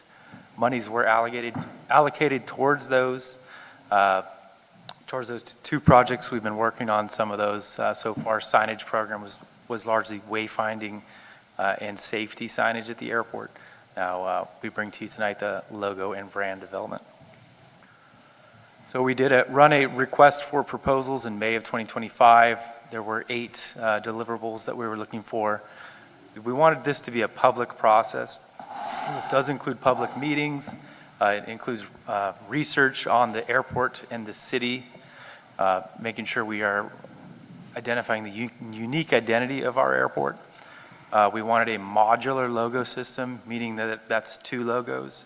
One is a base logo for the airport, as its legacy mission is today as a general aviation airport, with also an additional layer that can be added on for the spaceport if we do get that far.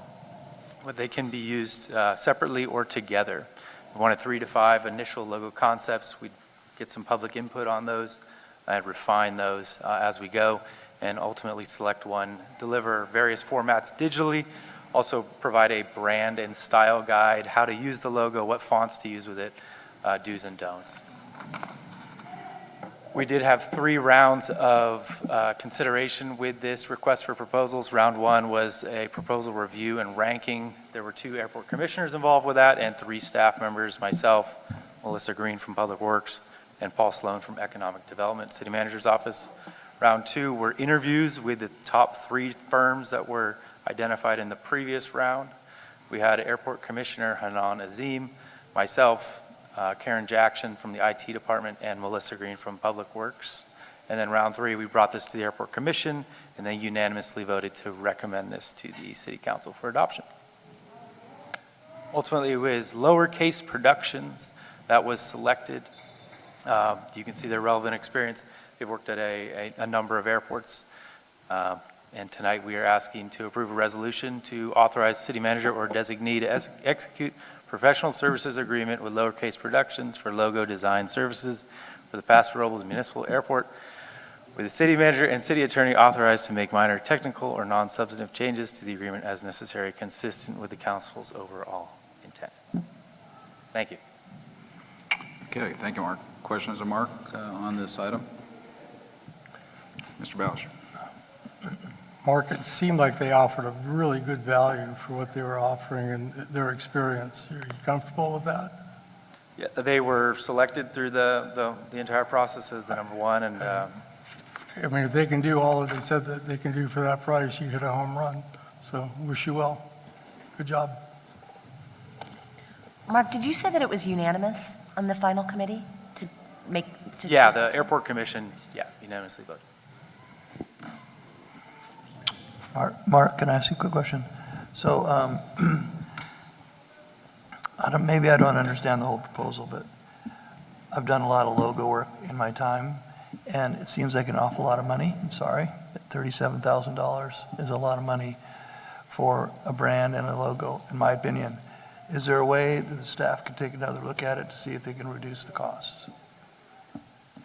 Certainly, I'm sure there's some way we could do that. We did that initially. We reduced it about $10,000 from the initial proposal. The average proposals was around that $30,000 mark. So of the 26 proposals we got, average is where we came out to. So, okay, I got a question for you, Mark. Again, what I'm seeing pretty much from their proposal, the deliverables is essentially just a logo. Am I wrong? Oh, there's the deliverables, the logo, also a brand identity and how we use the logo, the fonts that we're going to use, how it integrates in with the city's other logos. Yeah, but essentially the logo and the brand that we want to put on the city seal for the airport, essentially. Certainly, it's a visual product at the end, and yeah, it's 2 logos. Yeah, because I know that originally there was some discussion about wayfinding and other things on the airport too. We've done the wayfinding signage. Yeah. We have the city logo right now, ready to insert a all-weather sticker on top of it if we chose to do so with a new logo. Okay, yeah, I can't really support that kind of money for just a logo. I mean, what I saw on some of their proposal, by the way, in the agenda package, it came out gobbledygook. You can't see the numbers, by the way. But, I mean, it's almost like $2,400 an hour for 17 hours worth of work. It's kind of what I saw here in a synopsis. And frankly, I think we could certainly do something in-house, much easier, cleaner. We own it, and we can do it. We've done the other ones for the other agencies, the fire, for instance. Certainly your direction to provide to staff. That's what I was looking for, is maybe to save a little money and try to at least propose it back to the airport commission to review something that we could also propose and put something side by side for them to look at before we go for this level. We do have a marketing subcommittee that's a standing subcommittee of the Airport Commission. They, probably two and a half years ago, we did go through that exercise of trying to find something, try to develop something on our own. One of the major sticking points was copyright infringement. If we're going to be able to develop something that is going to stand the test of time and we're not going to have to come back later and try to change something. Okay. Yeah. Ms. Beal. I certainly appreciate kind of looking at the dollars, and I appreciate that conversation. I think the branding for the airport is so important. The council has committed and has invested so much time and energy in a forward-thinking way about what our airport is, what it will be, what it could be. And professionals know how to communicate that through art, through colors, and having a professional develop this whole package for us. And I know it seems like a lot, because I can do some good work on Canva. But to have professionals do this, we will not be sorry about that. It's gonna, it shows, are we doing everything in-house, or are we Paso Robles, moving forward and advancing the image of our airport, of the spaceport, and having it all be connected? So I think this is a really important investment. Okay. Open up to anybody in the public wishing to address the item. Anyone online? Linda George. Okay. Linda, go ahead. Hi. I have two letters for everybody on this subject. AI.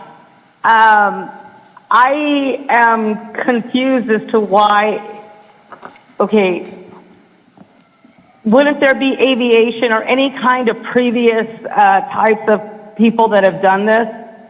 I think in-house, I 100% agree with you, Mayor Hammond, to own it, to do it. Maybe it's not that easy, but it's easier than it was a couple of years ago because of AI. I think the people who create the logos should be the very people who love the airport and work there.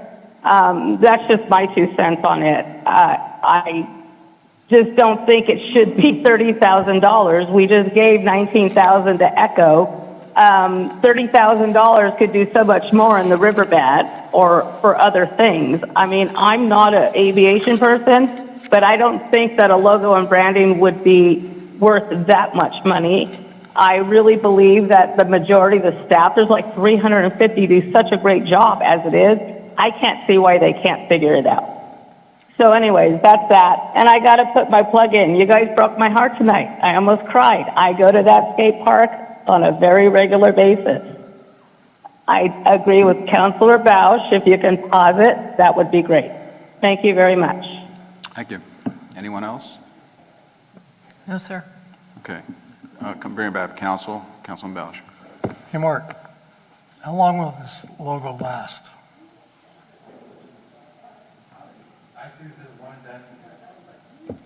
It's a kind of a one and done thing.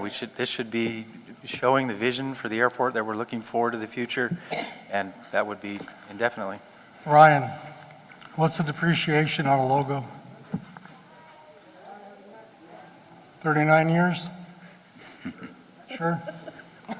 Council, what's depreciation on a logo?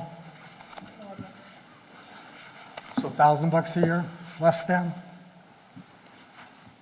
What do we spend on a truck? Dwayne left. We appreciate a truck for a lot more than that. Truck, we get some utility, I get it. Make a motion that we pass P4, Resolution 25XXX, authorizing the city manager or designee to execute a professional service agreement with lowercase productions for logo design services for the Paso Robles Municipal Airport, with the city manager and city attorney authorized to make minor technical or non-substantive changes to the agreement as necessary, consistent with the council's overall intent. Second. Okay, motion by Bausch, second by Strong. Discussion? Okay, no discussion. We'll call for the question then. Councilmember Bausch? Aye. Councilmember Strong? Aye. Councilmember Beal? Aye. Councilmember Gregory? Aye. Mayor Hammond? No. Motion passes. Okay, that brings us to final city manager report. Mr. Huard. Thank you, Mayor. 4 items for you. There were a couple of questions that were asked earlier from the public that I just wanted to answer that I don't think were answered. One, there was a request of when public safety information was coming back to the council. I think that commenter was referring to the standards of cover and work that the police and fire department are doing. We have that scheduled for your December 16th meeting for consideration. There was also a question about parking lot signage. When will the signage in the various lots be updated? So the signage will be updated, obviously, for the lots that are under construction during construction. And there will be signage at the entry of those lots that'll indicate that those lots are for downtown employee and public parking and that no fee or permits required. We're also going to be updating the Spring Street parking lot. That was a permitted lot previously, but that signage will be updated as well. So we're working on getting all that signage installed with the project itself. I wanted to just recognize and thank staff. Within the last week, we've had a lot of rain. On Monday, we had a power outage, and then today we had an earthquake. So it's been kind of a nice week and a half here, and staff's done an amazing job, as they always do, in triaging and investigating and making sure that services are going without interruption. So I appreciate all the work of the various staff. And with that, I just want to wish everyone a happy Thanksgiving. Great. Thank you, Chris. Council business and, yep, I'm going to get you going right now. Council business and committee reports. Pro Tem Gregory, you need to leave.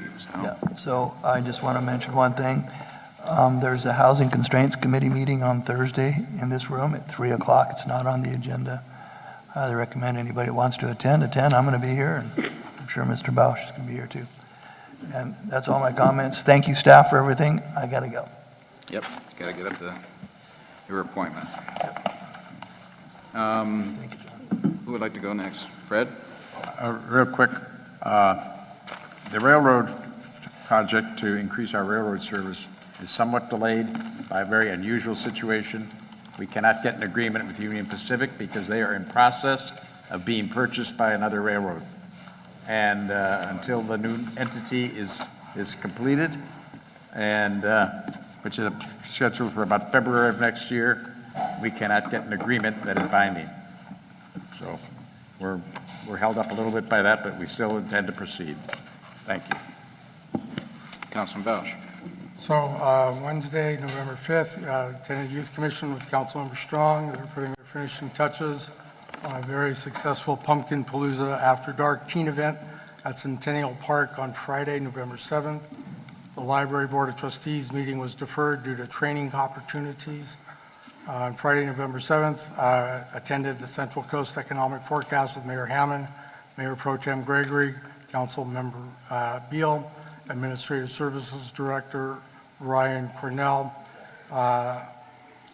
and for some reason I forgot City Manager Chris Hewitt, sorry about that, and Economic Development Manager Paul Sloan.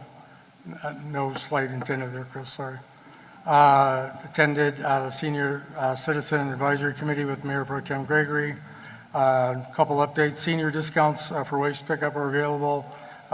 They talked about their annual barbecue, a lot of fun with their line dancing class, their Halloween party. They have an upcoming jewelry sale. The Senior Advisory Committee is also working on the finishing touches of their soon-to-be-released survey for seniors. Please pay attention and fill that out when you see it. Attended the Parks and Recreation Advisory Committee with Councilmember Beal.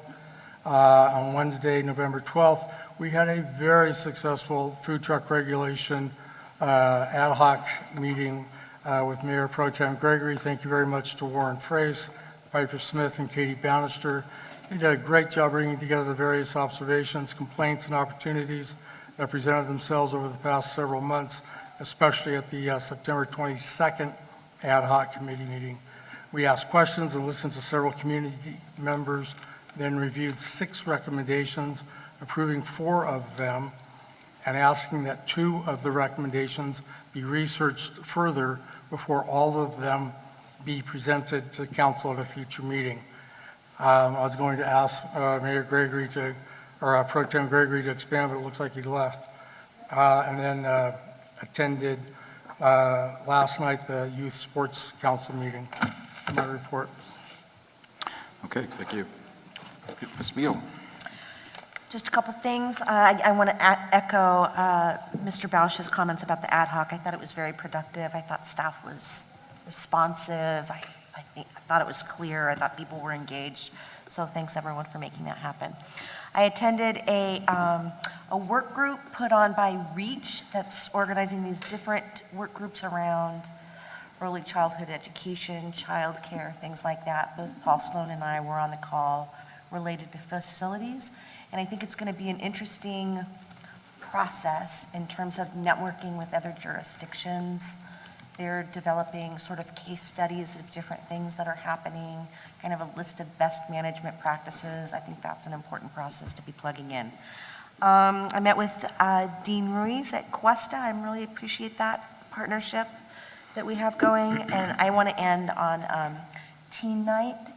So I attended teen night. And boy, I'll tell you, it was, obviously within Parks and Rec, but directed by our youth commission. And I'll tell you, everybody was so sharp. I mean, the way they're kids, some of them were adults, but they're mostly kids. The way they managed all of the different stations, all of the different activities, all of the chaos that was going on, I was just so impressed. And I can't overstate this enough, how important it is to have a place for kids to go. They were running around, they were having a great time, they were being goofy. Everybody got a couple of tickets, so everybody got a snack, they could purchase more. And there were different pods of activities. So you could come with one person and do a little activity with one person, or you could come with a big group and do an activity with a big group. There was something for everyone. There was a place for everyone. And congratulations, because more and more there are less opportunities like that for kids to participate and play and have a safe place to do it. So that was excellent. So thanks for letting me be of service. All right, thank you, Chris. My report is it's APCD, IWMA. Meetings went well, nothing really to report. Also did the Central Coast forecast, which basically the main takeaway from there is Central Coast needs to build more houses, that things that we've been hearing for quite some time, need to continue that task to make it more affordable. Loaves and Fishes, I attended that fundraiser last Saturday with a group. It was very, very well attended, and they made some dollars for their organization. Also spoke at the World Day of Remembrance here at Centennial Park with Gina Grebe. Paso Safe, they put on an event. It was in the rain. We were kind of wet there for a little bit. And it was, again, World Day of Remembrance held around the world for those killed on the roads. And so I basically said, one too many in Paso Robles is one too many. So I think what I want to also do is adjourn in their name, but let me get to the upcoming events. Next, we have the Supplemental Sales Tax Committee meeting on November 19th, 2025, here at 5:30. The Paso Robles City Council meeting is going to be a council visioning on November 21st, 9 a.m. That must be a Saturday, I believe, and here in the Norris Room. Is that a Friday, 21st? Okay. And then Development Review Committee, Saturday 24th, or November 24th, 2025, 3:30, Norris Room. Planning Commission is going to be here in this room again. Mr. Mayor, no Planning Commission next week. Oh, Planning Commission, so that's not going to happen then on the 25th. You're dark, okay. Thank you, Warren. City facilities closed in observance of Thanksgiving, November 27th to the 28th. It's going to be Thursday and Friday. November 28th, and we're going to have the downtown lighting ceremony at the gazebo, our annual event. Very well done. And the Development Review Committee is going to be done back here at December 1st, 3:30, Norris Room. And our next meeting, Paso Robles City Council meeting anyway, is going to be December 2nd here at 6 p.m. Norris Room. So with that, I'd like to make someone make a motion, if we could, adjourn in the name of all those killed on the roads, and especially, locally, that we remember that, their lives have been changed, of their families, and they'll be grieving for quite a long time because of something that could have been prevented. So, okay. Second. Motion by Hammond, second by Strong. All in favor? Aye. Aye. Opposed? We stand adjourned. Good job. Good job. Good boy. This is what I was trying to get them to look at. Oh, okay.